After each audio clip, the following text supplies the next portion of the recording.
ശ്രീമാത്രേ നമഃ. നമ്മളൊരു വിഷയം സത്സംഗത്തിനായിട്ട് എടുത്തിരുന്നു. എങ്ങനെയാണ് നമ്മുടെ ഒരു മനുഷ്യ ജീവിതത്തെ സാർത്ഥകമാക്കാം? എങ്ങനെയാണ് നമ്മുടെ ജീവിതത്തിന്റെ നമ്മുടെ വയസ്സെന്ന് പറയുന്ന കാലത്തിലൂടെ നമ്മള് ഓരോ ബർത്ത്ഡേ എന്ന് പറയുമ്പം നമ്മുടെ ജീവിതത്തിലെ ഓരോ മൈൽ സ്റ്റോൺ ആണ് അല്ലെ? നമ്മുടെ ജീവിതം നമ്മൾ ഓരോ സ്റ്റെപ്പ് മുകളിലോട്ട് കടന്നു പോവുകയാണ്. അതെങ്ങനെ നമുക്ക് സാർത്ഥകമായിട്ടൊരു ജീവിതം, എല്ലാവരുടെയും മനുഷ്യ ജീവിതം നമുക്കറിയാം. എങ്ങനെയാണ് നമുക്കൊരു ലക്ഷ്യം ഉണ്ടായിരിക്കും ജീവിതത്തിൽ അല്ലെ? മനുഷ്യന്റെ ഏറ്റവും വലിയ ലക്ഷ്യം തന്നെ എന്താണ്? മുമുക്ഷുത്വമാണ്. നമുക്ക് മോക്ഷം കിട്ടുക. മോക്ഷം കിട്ടുക എന്ന് പറഞ്ഞാൽ തിരിച്ച് ജന്മം ഇല്ല എന്നുള്ളതല്ല എന്റെ അർത്ഥം. അതിന്റെ ശരിയായ അർത്ഥം എന്താണ്? നമ്മൾ ഈശ്വരൻ ആരാണ്? ഈശ്വരനെ എങ്ങനെ നമുക്ക് കാണാൻ പറ്റും? ഈശ്വരൻ എവിടെയാണ്? അദ്ദേഹത്തിന്റെ ഈശ്വരൻ ജീവിക്കുന്ന സ്ഥലം എന്താണ്? ഇതൊക്കെ നമുക്ക് സാധാരണക്കാർക്ക് ഒരു സംശയം ഉണ്ടാകാം. അപ്പൊ ഉപാസന എന്താണ്? ഈ ഒരു 100 വർഷം പരമായുസ്സുള്ള ഒരു മനുഷ്യന്റെ ലക്ഷ്യം എന്താണെന്നുള്ളത് ആദ്യം നോക്കിയിട്ട് എങ്ങനെ ജീവിക്കണം, എങ്ങനെ ജീവിച്ചാണ് നമുക്ക് ഈ പരമപദത്തിലേക്ക് എത്താൻ സാധിക്കുക, അവിടെ നിന്ന് നമുക്ക് ഈശ്വരൻ ആരാണ്, ഈശ്വരനെ എങ്ങനെ കണ്ടെത്താം എന്നുള്ളതിൽ കൂടെ പോയി എന്താണ് സാധന എന്നും കൂടെ മനസ്സിലാക്കി പോവാം. ഇന്നലത്തെ ഒരു വിഷയമായിരുന്നു ഇത്. ലളിതാ സഹസ്രനാമവുമായിട്ട് ബന്ധപ്പെട്ടതല്ല, വിശേഷമായിട്ട് സാധകരെല്ലാം തന്നെ അറിഞ്ഞിരിക്കേണ്ട ഒരു കഥയായിട്ട് നിങ്ങൾ കേട്ടിരിക്കുക. കാരണം നമ്മളെ ജീവിതവുമായിട്ട് വളരെയധികം ബന്ധിപ്പിക്കുന്ന കാര്യങ്ങളാണ് ഇതിനകത്തുള്ളതെല്ലാം തന്നെ. അപ്പൊ നമുക്കറിയാം, നമ്മുടെ ആ ഒരു ജനനം മുതൽ മരണം വരെയുള്ള ഒരു യാത്രയാണ് നമ്മൾ ജീവിതം എന്ന് പറയുന്നത് അല്ലെ? അപ്പോ ആ ജീവിതം എങ്ങനെ ജീവിച്ചാലാണ് നമുക്ക് നമ്മുടെ പരമലക്ഷ്യമായിരിക്കുന്ന ഈശ്വരനെ അറിയാൻ സാധിക്കുക? അപ്പോ അതിന്റെ ശരിക്കും പറഞ്ഞാല് ഒരു ജീവിതത്തിൽ എന്തൊക്കെ നമ്മൾ അനുഷ്ഠിച്ചു പോകണം? അപ്പൊ നമുക്ക് തോന്നും നമ്മൾ ഇത്രയും ജീവിച്ചു കഴിഞ്ഞില്ലേ, ഇനി എങ്ങനെയാണ് നമുക്ക് പുറകോട്ട് തിരിഞ്ഞു പോകാൻ പറ്റുക? അറ്റ്ലീസ്റ്റ് അറിയുക എന്നുള്ളത് എല്ലാവരെ സംബന്ധിച്ചും മുക്തിക്ക് കാരണമായത് തന്നെയാണ്. കാരണം ഈശ്വരനെ അറിയുക എന്നുള്ള പരമമായിട്ടുള്ള ലക്ഷ്യം എപ്പോഴറിഞ്ഞാലും അതിന് അവസാനം ആ പ്രാണൻ ശരീരത്തിൽ നിന്ന് പോകുന്ന മുഹൂർത്തത്തിലാണെങ്കിൽ പോലും അവന് മോക്ഷം കിട്ടുന്നതാണ്. കാരണം അറിയാതിരിക്കുക എന്നുള്ളതാണ് തെറ്റ്. അപ്പൊ അറിയുക എന്ന് പറയുന്നത് നമുക്ക് എപ്പോഴാണെങ്കിലും, അത് ഏത് സമയത്താണെങ്കിലും നമുക്ക് പ്രയോജനമേ ചെയ്യുള്ളൂ. നമുക്ക് നോക്കാം എങ്ങനെയാണ് നമ്മുടെ ഒരു ജീവന്റെ യാത്ര. ഒരു ജീവൻ എന്ന് പറയാൻ കാരണം നമ്മുടെ ശരീരത്തിന്, ഈ ജഡ ശരീരത്തിന് ഉണ്മ കൊടുക്കുന്ന വസ്തുവിനെയാണ് നമ്മൾ ജീവൻ എന്ന് പറയുന്നത്. അതാണോ പെണ്ണോ അങ്ങനെ നമുക്ക് പ്രത്യേകമായിട്ട് അതിനെ തരംതിരിക്കാൻ പറ്റില്ല. അത് ജസ്റ്റ് ഒരു എനർജി ഫോമാണ്. ആ പുരുഷനായാലും സ്ത്രീ ആയാലും ആ ശരീരത്തിന് ഉണ്മ കൊടുക്കുന്ന ജീവജാലങ്ങളാണെങ്കിലും എല്ലാറ്റിനും ശരീരത്തിന് ഉണ്മ കൊടുക്കുന്ന ഒരു എനർജി ഫോമിനെയാണ് നമ്മൾ ജീവൻ അഥവാ പ്രാണൻ അല്ലെങ്കിൽ ജീവാത്മാവ് എന്ന് പറയുന്നത്. അപ്പൊ നമുക്ക് ആ ഒരു ജന്മം എങ്ങനെയാണ് കിട്ടുന്നത് നമുക്ക് നോക്കാം. നമ്മള് ആ ഒരു ജനനത്തിന് മുമ്പ് തന്നെ നമ്മൾ എങ്ങനെയാണ് ഒരു ജന്മം ഉണ്ടാകുക എന്ന് ചോദിക്കണമെങ്കിൽ, ഒരു ഗർഭപാത്രത്തില് ഒരു ഫീറ്റസ് അഥവാ ഒരു പിണ്ഡം പ്രവേശിക്കുന്നത് എങ്ങനെയാണ്? അപ്പൊ അതിനു മുമ്പേ ജീവനുള്ള ഒരു വസ്തുവിൽ നിന്ന് 2 ജീവനുള്ള വസ്തുക്കൾ ചേർന്നിട്ടാണ് മൂന്നാമതൊരു ജീവൻ ഉണ്ടാകുന്നത്. അപ്പൊ അച്ഛന്റെ ബീജത്തിലും അമ്മയുടെ അണ്ടത്തിലും ഉണ്ടായിരുന്ന ഞാൻ ഒരുമിച്ച് സംയോജിച്ചു. ഞാനെന്ന് പറഞ്ഞാൽ ഏത് വ്യക്തിയാണോ ഗർഭത്തിൽ ഉണ്ടാകുന്നത്, ഏതിന്റെ ആണെങ്കിലും, ഏത് ജീവജാലങ്ങളുടെ ആണെങ്കിലും, മനുഷ്യന്റെ ആണെങ്കിലും, ഗർഭത്തില് വന്നു ചേരുന്ന ജീവൻ അച്ഛന്റെ ഉള്ളിലും അമ്മയുടെ ഉള്ളിലും നേരത്തെ തന്നെ ഉണ്ടായിരുന്നു. നമ്മൾ ഇല്ലാതിരുന്നിട്ടില്ല, എപ്പോഴും നമ്മൾ ഉണ്ടായിരുന്നു. ആ ഉള്ളതാണ് വേറൊരു ഇൻഡിപെൻഡന്റ് ശരീരമെടുത്ത് പുറത്തേക്ക് വരുന്നത്. അപ്പോ നമ്മള് ഒരു അണ്ടവും ഒരു ബീജവും തമ്മിൽ ചേർന്ന് ഒരു ഗർഭപാത്രത്തിനുള്ളിൽ 9 മാസം കഴിഞ്ഞുകൂടുകയാണ്. അത് ആ കഴിഞ്ഞുകൂടുന്ന ഗർഭപാത്രത്തെയാണ് നമ്മൾ അമ്മ എന്ന് പറയുന്നത്. ആ അമ്മയുടെ ഉള്ളില് ആ ഒരു വളരെ പെർഫെക്റ്റ് ആയിട്ട് നമ്മൾ കഴിഞ്ഞുകൂടുന്നു. ഒരു കുഞ്ഞിനെ സംബന്ധിച്ച് ഗർഭപാത്രത്തിൽ വെച്ച്, അതായത് നമ്മുടെ യൂട്രസിന്റെ പുറത്ത് അതിന് സംരക്ഷണം കൊടുക്കുന്ന ശക്തിയാണ് നമ്മൾ കാളി എന്ന് പറയുന്നത്. കാളി, കാലത്തിന് അതിക്രമിച്ചവൾ, കാലത്തിലൂടെ സഞ്ചരിക്കുന്നവൾ. നമ്മളെ പ്രപഞ്ചത്തിലെ ആദ്യത്തെ സൃഷ്ടിയാണ് കാളി എന്ന് പറയുന്നത്. ആ കാളിയാണ് കുഞ്ഞിനെ ഗർഭപാത്രത്തിനുള്ളിലിരുന്ന് കുഞ്ഞിനെ സംരക്ഷിക്കുന്നതും ആ 3 മാസം കഴിഞ്ഞ് ആ കുഞ്ഞിന്റെ വളർച്ചയ്ക്ക് സഹായിക്കുന്നത്, ആ കുഞ്ഞിനെ പ്രസൂതി വായുവിലൂടെ പുറത്തേക്ക് കൊണ്ടുവരുന്നത്. ആ ശക്തിക്ക് നമ്മൾ കൊടുത്തിരിക്കുന്ന പേരാണ് കാളി. രണ്ടാമത്തെ ശക്തിയെ നമ്മൾ ലക്ഷ്മി എന്ന് പറയുന്നു. കാരണം പുറത്തു വന്ന കുഞ്ഞിനെ 2 വർഷം 9 മാസത്തോളം അതിന് പാല് കൊടുത്ത് തന്റെ സ്വന്തം രക്തത്തെ പാലാക്കി മാറ്റി ആ കുഞ്ഞിനെ 3 വയസ്സുവരെ സംരക്ഷിക്കുന്ന ശക്തി, അതും ആ അമ്മയിൽ തന്നെയാണ്, ഒരു സ്ത്രീയിൽ തന്നെയാണ് ആ ശക്തി ഇരിക്കുന്നത്. ആ ശക്തിയെ നമ്മൾ മഹാലക്ഷ്മി എന്ന് വിളിക്കുന്നു. മഹത്തായിരിക്കുന്ന ഐശ്വര്യത്തെ കൊടുക്കുന്നവൾ മഹാലക്ഷ്മി. വേറൊരു അർത്ഥം എന്താണ് മഹാലക്ഷ്മിക്ക്? മഹത്തായിരിക്കുന്ന മനുഷ്യ ജന്മം. എന്താണ് അഹം എന്ന് പറയുന്ന മനുഷ്യ ജന്മത്തിന് ഒരു ലക്ഷ്യത്തെ കൊടുക്കുന്നത്? പരമമായ ലക്ഷ്യം എന്താണ് എന്ന ലക്ഷ്യത്തെ കാണിച്ചു കൊടുക്കുന്നവളുമാണ് മഹാലക്ഷ്മി. ജ്ഞാനസ്വരൂപിണിയാണ് അല്ലെ. അപ്പൊ ആ ദേവി ആ എന്താ പറയാ, ആ ഒരു അമ്മയുടെ രക്തത്തെ പാലാക്കി മാറ്റി ആ കുഞ്ഞിനെ ആ ഒരു തന്റെ സ്തന്യത്തിലൂടെ പരിപോഷിപ്പിക്കുന്നവളാണ്. രണ്ടാമത്തെ ദേവി. മൂന്നാമത്തെ ദേവി ആരാണ്? സാക്ഷാൽ മഹാസരസ്വതി. മേധാസ്വരൂപിണിയായിരിക്കുന്ന സരസ്വതി എന്ന് പറയുന്നത് അറിവിന്റെ രൂപത്തില് കുഞ്ഞിന് വരികയാണ്. അപ്പോ നമ്മൾ അറിവിന്റെ ആദ്യാക്ഷരം കുറിക്കുക എന്ന് പറഞ്ഞാൽ ഈ പ്രപഞ്ചത്തിലേക്ക് കുഞ്ഞ് പിച്ച വെച്ച് നടക്കാൻ തുടങ്ങുകയാണ്. തന്നെ കുറിച്ചും തന്റെ ചുറ്റുപാടുകളെ കുറിച്ചും താൻ ഇടപെടേണ്ട ലോകത്തെക്കുറിച്ചും വാക്കുകളിലൂടെ, അറിവിലൂടെ, പുസ്തകങ്ങളിലൂടെ, ഗുരുക്കന്മാരിലൂടെ നേടുന്ന അറിവ് കൊടുക്കുന്ന ആ ദേവിയാണ് മഹാസരസ്വതി. ഈ മൂന്ന് ദേവിമാരും ഒരു കുഞ്ഞിന് ആദ്യം ഒരുപാട് അനുഗ്രഹമായിട്ട് നിൽക്കുകയാണ്. കാരണം ഈ പറയുന്ന അക്ഷരത്തിലൂടെയാണ് നമ്മൾ വാക്യത്തെ അറിയുന്നത്, വാക്കുകളിലൂടെയാണ് നമ്മൾ എക്സ്പീരിയൻസ്, ഈ ലോകത്തെ അറിയുന്നത്. ഈ ലോകത്തെ എക്സ്പീരിയൻസ് ചെയ്യുന്നത് മഹാസരസ്വതി നമ്മുടെ കൂടെ ഉണ്ട്, മേധാസ്വരൂപിണിയായിട്ട് നമ്മുടെ കൂടെ ഇരിക്കുന്നതുകൊണ്ടാണ് അല്ലെ. അങ്ങനെ ഒരു കുട്ടി അതിന്റെ ബാല്യം, അതിന്റെ ശൈശവം, ബാല്യം, കൗമാരം, ഇങ്ങനെ 3 സ്റ്റേജസ് കടന്നു പോണു. 20 വയസ്സിന് മുമ്പേ ഇതെല്ലാം കഴിയും.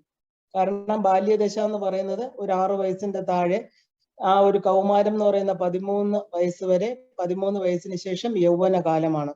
അപ്പോ എപ്പോഴാണ് ഈ ഒരു 17-18 വയസ്സ്, ആ പ്രായം മുതൽ ആ കുഞ്ഞിന് തന്റെ പ്രാരാബ്ധ കർമ്മങ്ങൾ, പ്രാരാബ്ധം എന്ന് പറഞ്ഞാൽ the cause of the birth of the body എന്ന് പറയാം. എന്തിനാണ് ഈ ശരീരം വന്നിരിക്കുന്നത്, അതിനെയാണ് നമ്മൾ പ്രാരാബ്ധ കർമ്മങ്ങൾ എന്ന് പറയുന്നത്. അപ്പോ ശരീരം വന്നതിനൊരു കാരണം ഉണ്ടാകും അല്ലെ. നമ്മളെല്ലാം കാര്യങ്ങളാണ്. അപ്പൊ ഇതിന് ആ കാരണങ്ങള് എന്താ പറയാ, ചെറുതായിട്ട് കുട്ടിക്ക് അനുഭവവേദ്യമായി തുടങ്ങും. കാരണം 17-18 വയസ്സെന്ന് പറയുന്നത് ഒരു പുതിയതായിട്ടുള്ള കുഞ്ഞ് പുതിയൊരു ലോകത്തേക്ക് തന്റെ ആ ഒരു സഞ്ചിത കർമ്മങ്ങളെ അനുഭവിക്കാൻ തുടങ്ങുന്ന സമയമാണ്. അപ്പൊ ആ കുഞ്ഞിന് ആ കുട്ടിക്ക് ഒരുപാട് വ്യത്യാസങ്ങൾ വരും. അച്ഛനമ്മമാർക്ക് അത് അനുഭവപ്പെടും. അപ്പൊ നമ്മൾ പറയും നമ്മുടെ കുട്ടിയെ നമ്മൾ നന്നായിട്ട് വളർത്തി, എന്താണെന്ന് അറിയില്ല, മാറ്റങ്ങൾ സംഭവിക്കണം. അത് നമ്മൾ ചെയ്യുന്ന കാര്യങ്ങളല്ല, കുട്ടി കൊണ്ടുവന്നിരിക്കുന്ന അനുസരിച്ച് കുട്ടിയുടെ ആ ഒരു എന്താ പറയുക ജീവിതചര്യയിൽ വരുന്ന മാറ്റമാണ്. അപ്പോ ശരിക്കും പറഞ്ഞാല് ആ അമ്മയാകുന്ന ആദ്യത്തെ ഗുരു അല്ലെ, അതിനാണ് നമ്മൾ ആദ്യ ഗുരു അമ്മയാണ്. അത് കഴിഞ്ഞ് ദേവി എന്ന് പറയുന്ന യൂണിവേഴ്സൽ മദറാണ്. ഈ 18 വയസ്സ് വരെ ആ കുട്ടിയെ ഗൈഡ് ചെയ്ത് പോയിക്കൊണ്ടിരുന്നത് ആ പ്രപഞ്ച ശക്തിയായിരിക്കുന്ന ദേവിയും സ്വന്തം അമ്മയുമാണ്. ഗുരുസ്ഥാനത്ത് നിന്ന് നല്ലതും ചീത്തയും തെറ്റായ വഴിയിലൂടെ സന്മാർഗ ചിന്തകൾ ഉണ്ടാക്കുന്ന വ്യക്തിയാണ് അമ്മ. അതുപോലെ പ്രപഞ്ചവും ആ കുട്ടിക്ക് സംരക്ഷണം കൊടുക്കണം. പക്ഷെ 20 വയസ്സ് മുതൽ ആ കുട്ടിക്ക് പ്രത്യേകമായിട്ട് നമ്മൾ അച്ഛനമ്മമാര്, ഗുരു മാത്രമല്ല, പ്രപഞ്ചത്തിൽ നിന്ന് അതിന് കിട്ടുന്ന ഗുരുക്കന്മാരെല്ലാം തന്നെ അതിനെ നല്ല വഴിക്ക് നയിക്കേണ്ടതായിട്ടുണ്ട്. അപ്പൊ ഈ 20 വയസ്സ് മുതൽ 100 വയസ്സ് വരെ എങ്ങനെ ജീവിക്കണം? നമുക്കറിയാം ഒരു വ്യക്തിയുടെ പരമായുസ് എന്ന് പറയുന്നത് 100 വയസ്സാണ്. അപ്പൊ അതുവരെ എങ്ങനെ ജീവിച്ചാൽ, 10 വർഷത്തെ ഗ്രേസ് പീരീഡ് നമുക്ക് തരുന്നുണ്ട് എങ്ങനെയാണ് ജീവിക്കേണ്ടതെന്ന് അറിയാനായിട്ട് അല്ലെ. അപ്പൊ ആ 10 വർഷം 20, 30, 40 ഇങ്ങനെയാണ് നമ്മൾ പോകുന്നത്. അവസാനം പരമമായ ആയുസ് എന്ന് പറയുന്ന 100 വയസ്സിലെത്തുമ്പോൾ നമുക്ക് എങ്ങനെ നമ്മുടെ ലക്ഷ്യത്തെ നേടാൻ പറ്റും, അതാണ് നമ്മളിപ്പോ ഇവിടെ നോക്കാൻ പോകുന്നത്. ഇത് ഉപാസനാ മാർഗത്തിലുള്ളവർക്ക് മാത്രമല്ല, എല്ലാവർക്കും ഇത് പരീക്ഷിക്കാവുന്നതാണ്. അപ്പൊ ആദ്യം ആ 20 വയസ്സ്, അപ്പൊ നമുക്ക് ആ 20 വയസ്സിൽ എന്തൊക്കെയാണ് വേണ്ടത്? ഒരു കുട്ടി തന്റെ ജീവിതത്തിൽ അനുകരിക്കേണ്ട, അല്ലെങ്കിൽ നമ്മുടെ ജീവിതത്തിൽ ഉണ്ടായിരിക്കേണ്ട 2 പ്രധാന ഗുണങ്ങളാണ് ശ്രദ്ധ, ഭക്തി. അതിനെയാണ് നമ്മൾ കോൺസെൻട്രേഷൻ ആൻഡ് ഡിവോഷൻ എന്ന് പറയുന്നത്. ഇത് രണ്ടും ഒരു കുട്ടിക്ക് ഉണ്ടായിരിക്കണം. ഇത് രണ്ടും ഉണ്ടെങ്കിലും താൻ ചെയ്യുന്ന കർമ്മത്തിലുള്ള ശ്രദ്ധ, അതിനെങ്ങനെ ഭക്തി ഉണ്ടാക്കാൻ പറ്റും? തനിക്ക് ചെയ്യുന്ന പോലെ തന്നെ മറ്റുള്ളവരുടെ കർമ്മങ്ങളും ചെയ്യുക അല്ലെ. നമുക്ക് എങ്ങനെയാണോ നമ്മൾക്ക് ആ ഒരു നമ്മുടെ ജോലി ആത്മാർത്ഥമായിട്ട് ചെയ്യാൻ നമുക്ക് സാധിക്കുന്നത്, അതുപോലെ മറ്റുള്ളവർക്കും ചെയ്തു കൊടുക്കുക. ഇതിനെയാണ് നമ്മൾ ഭക്തി. അല്ലാതെ അമ്പലത്തിൽ പോകുന്നതോ പൂജ കഴിക്കുന്നതോ അല്ല ഭക്തി. എല്ലാത്തിനെയും ബഹുമാനിക്കാൻ പഠിക്കുക, ചെയ്യുന്ന കർമ്മങ്ങൾ ശുദ്ധമായിട്ട് ചെയ്യാൻ പഠിക്കുക, അത് ശ്രദ്ധയോടെ ചെയ്യുക. ഈ 2 ഗുണങ്ങൾ ഉണ്ടെങ്കിൽ അത് എന്താണ് നമുക്ക് നേടിത്തരുന്നത്?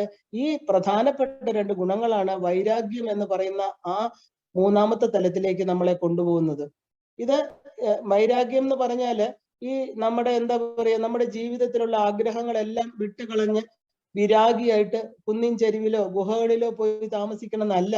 നമ്മൾ ഫ്രീ ഫ്രം ദ ഡിസയേഴ്സ്, ആവശ്യമില്ലാത്ത കാമനകളിൽ നിന്ന് യഥാർത്ഥം എന്താണ് വേണ്ടത് മാത്രം നല്ലപോലെ ചെയ്യുക. അപ്പൊ ശ്രദ്ധയോടും ഭക്തിയോടും കൂടി ചെയ്യുന്ന ഒരു കർമ്മങ്ങളെല്ലാം തന്നെ അവന്റെ മനസ്സിലെ ആവശ്യമില്ലാത്ത ചിന്തകളെ ഇല്ലാതാക്കി അവനെ, ആ കുഞ്ഞിനെ ശരിക്കും നല്ല വഴിക്ക്, ആ ഒരു റൈറ്റ് പാത്ത് എന്താണ്, അതാണ് ആദ്യത്തെ ധർമാർത്ഥ കാമ മോക്ഷങ്ങളില് ആദ്യം ധാർമ്മികമായിട്ടൊരു ജീവിതം എനിക്ക് എങ്ങനെ നയിക്കാമെന്ന് കുട്ടിക്ക് മനസ്സിലാവുന്നത്. അപ്പോൾ ശ്രദ്ധാഭക്തിയോടുകൂടി ജീവിക്കുന്ന കുട്ടി 20 വയസ്സ് മുതൽ 30 വയസ്സ് വരെ നന്നായിട്ട് അങ്ങനെ ജീവിച്ചു കഴിയുമ്പോൾ 30ാമത്തെ വയസ്സ് 10 വർഷമാണ് അത്. നമുക്ക് ഒരു എല്ലാ ഋഷിമുനിമാരും എല്ലാ സാധനയ്ക്കും കൊടുക്കുന്ന 12 വർഷമാണ് സാധനാ തലം. അതിനു മുമ്പേ നമ്മൾ നേടേണ്ടത് നേടിക്കൊള്ളണം എന്നാണ് സാധാരണ തന്ത്രശാസ്ത്രം പറയാറുള്ളത്, അല്ലെ? അപ്പോ 10 വർഷമാണ് ഇവിടെ കൊടുത്തിരിക്കുന്നത്. അങ്ങനെ 30 വയസ്സിൽ എത്തുന്ന ഒരു കുട്ടി, ഇനി എന്താണ് ആ കുട്ടിക്ക് വേണ്ടത്? 30ാമത്തെ വയസ്സില് ത്രികരണ ശുദ്ധി. ത്രികരണ ശുദ്ധി എന്ന് പറയുന്നത് എല്ലാ മനുഷ്യർക്കും സാധനയിൽ മാത്രമല്ല വ്യക്തി ജീവിതത്തില് അനിവാര്യമായിട്ടുള്ള ഒരു ഘടകമാണ് ത്രികരണ ശുദ്ധി. എന്താണത്? ചിന്ത, വാക്ക്, പ്രവൃത്തി. സാധാരണ നമ്മൾ ഇന്ന് സമൂഹത്തിൽ കാണുന്ന ഹിപ്പോക്രാറ്റ്സ് അല്ലെങ്കിൽ ഹിപ്പോക്രസി എന്ന് പറയുന്ന പ്രവണതയ്ക്ക് എന്താണ് കാരണം? മനസ്സിലൊന്ന് ചിന്തിക്കുക, ഒന്ന് പറയുക, വേറൊന്ന് പ്രവർത്തിക്കുക, ഇല്ലേ? നമ്മൾ ഭരണാധികാരികൾ ഉൾപ്പെടെ അവനവന്റെ ആവശ്യങ്ങൾക്ക് അല്ലെങ്കിൽ സ്വന്തം കാമനകളെ പൂർത്തീകരിക്കുന്നതിന് വേണ്ടി മറ്റുള്ളവരെ കബളിപ്പിക്കുന്ന ഒരു പ്രവണതയാണ് നമ്മൾ കാണുന്നത്. എന്ത് വേണം നമുക്ക്? നല്ല ശുദ്ധമായ ചിന്തകള്, ആ ചിന്തകളായിരിക്കണം വാക്കായിട്ട് പുറത്തു വരേണ്ടത്, ആ വാക്കിനനുസരിച്ചുള്ള പ്രവൃത്തി. അല്ലാതെ മനസ്സിലൊന്ന് ചിന്തിക്കുക, അതിന്റെ നേരെ എഗെയിൻസ്റ്റ് ആയിട്ട് പ്രവർത്തിക്കുക, അങ്ങനെയുള്ളവർക്ക് ഒരിക്കലും ഈശ്വര സായുജ്യം കിട്ടില്ല, ഈശ്വരനെ കാണാൻ പറ്റില്ല. കാരണം എന്താണ് ദേഷ്യം? നമുക്ക് ചില കാര്യങ്ങളോട്, ചില വാസനകളോട്, ചിലരോട്, ചിലരുടെ പ്രത്യേക തരത്തിലുള്ള പെരുമാറ്റത്തോട് സ്വാഭാവികമാണ് നമുക്ക് അവരോട് ദേഷ്യം വരിക എന്നുള്ളത്, ഇല്ലേ? അപ്പൊ അത് ഇഷ്ടമല്ലാത്ത കാര്യങ്ങൾ ഇഷ്ടമല്ല, ഇപ്പൊ അവര് ചോദിക്കുകയാണെങ്കിൽ തന്നെ അത് തുറന്നു പറയാനുള്ള ഒരു ഗട്സ് ഉണ്ടാവുക. അപ്പൊ ആ ത്രികരണ ശുദ്ധി എന്ന് പറഞ്ഞ് ഇഷ്ടമില്ലാത്തതിൽ നിന്ന് വിട്ടു നിൽക്കുക, അങ്ങനെ ഒരു ഡിസിഷൻ എടുക്കാൻ സാധിക്കുക, എന്ത് പറയുന്നു അതനുസരിച്ച് ഒരു പ്രവൃത്തി ജീവിതത്തിൽ കൊണ്ടുവരിക. അപ്പൊ ഇതെല്ലാം തന്നെ ഇന്ന് സൊസൈറ്റിയിൽ ഉണ്ടാകുന്ന ഏറ്റവും വലിയ പ്രോബ്ലം ഈ ഒരൊറ്റ ഈ രണ്ടാമത്തെ ഈ കാര്യം ഇല്ലാത്തതുകൊണ്ടാണ്. വാക്കും പ്രവൃത്തിയും ശുദ്ധമല്ല. അപ്പോ ഇത് നമുക്കൊരു പ്രോബ്ലമായിട്ട് വരാൻ പാടില്ല. കാരണം ഈ 10 വർഷം കൊണ്ട് ശ്രദ്ധയും ഭക്തിയോടും കൂടി ജീവിച്ച ഒരു വ്യക്തിക്ക് താനേ വരുന്നതാണ് നല്ല വാക്ക്, നല്ല ചിന്തകള്, നല്ല പ്രവൃത്തി. അപ്പൊ അങ്ങനെ ജീവിച്ച് ഒരു 10 വർഷം കഴിയുമ്പോൾ 40ാമത്തെ വയസ്സിൽ നമുക്ക് എന്ത് ഉണ്ടാകും? പുരുഷാർത്ഥങ്ങളെ കുറിച്ചുള്ള ജ്ഞാനം ഉണ്ടാകും. നമുക്കറിയാം 4 പുരുഷാർത്ഥങ്ങളാണുള്ളത്: ധർമ്മം, അർത്ഥം, കാമം, മോക്ഷം, അല്ലെ?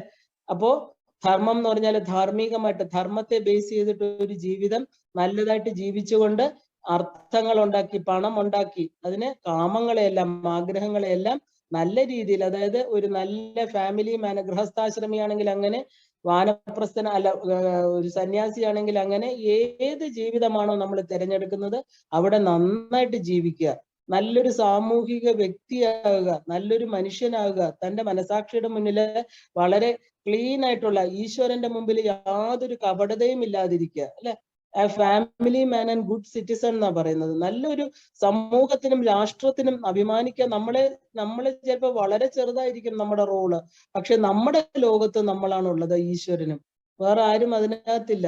ഒരു ചെറിയ കൈത്തിരിയാണ് നാളെ പല കൈത്തിരികൾ ചേരുമ്പോഴാണ് എന്താണ് ഒരു വലിയ ദീപമായിട്ട് ജ്വലിക്കുന്നത്. അതുപോലെ നമ്മൾ നന്നായിട്ടിരുന്ന നമ്മുടെ കുടുംബത്തെ നന്നാക്കിയാല് നമ്മളെ കൊണ്ട് ചെയ്യുന്ന ഈ പ്രപഞ്ചത്തിലേക്കുള്ള ഒരു ചെറിയ നന്മ നമ്മളിൽ നിന്ന് ഉണ്ടായാൽ പോലും എന്താണ്, സമൂഹം അക്സെപ്റ്റ് ചെയ്തില്ലെങ്കിലും ഈശ്വരൻ അത് അക്സെപ്റ്റ് ചെയ്യും, അത് ഉറപ്പാണ്, അല്ലേ?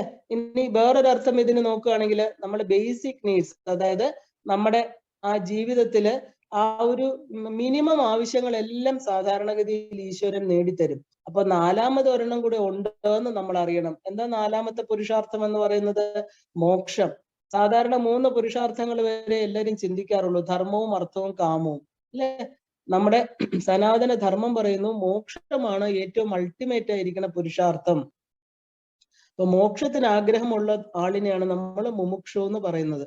അപ്പൊ മനുഷ്യ ജന്മം കിട്ടിയിട്ട് എന്താണ് താൻ എവിടേക്കാണ്, എവിടെ നിന്ന് വന്നു, എവിടേക്ക് പോകുന്നു, എങ്ങനെ പോകാൻ സാധിക്കും, ഈശ്വരൻ ആര് എന്നുള്ള ചോദ്യങ്ങളെയാണ്, ആ ചോദ്യങ്ങൾ ഉണ്ടാകുന്ന ഒരു വ്യക്തിയാണ് നമ്മൾ മുമുക്ഷു എന്ന് പറയുന്നത്. അങ്ങനെയുള്ള ഒരാൾക്ക് മാത്രമേ ആ ഒരു എയിം നമ്മുടെ ജീവിതത്തിൽ ഉണ്ടാവൂ, മോക്ഷം എന്ന് പറയുന്നത്.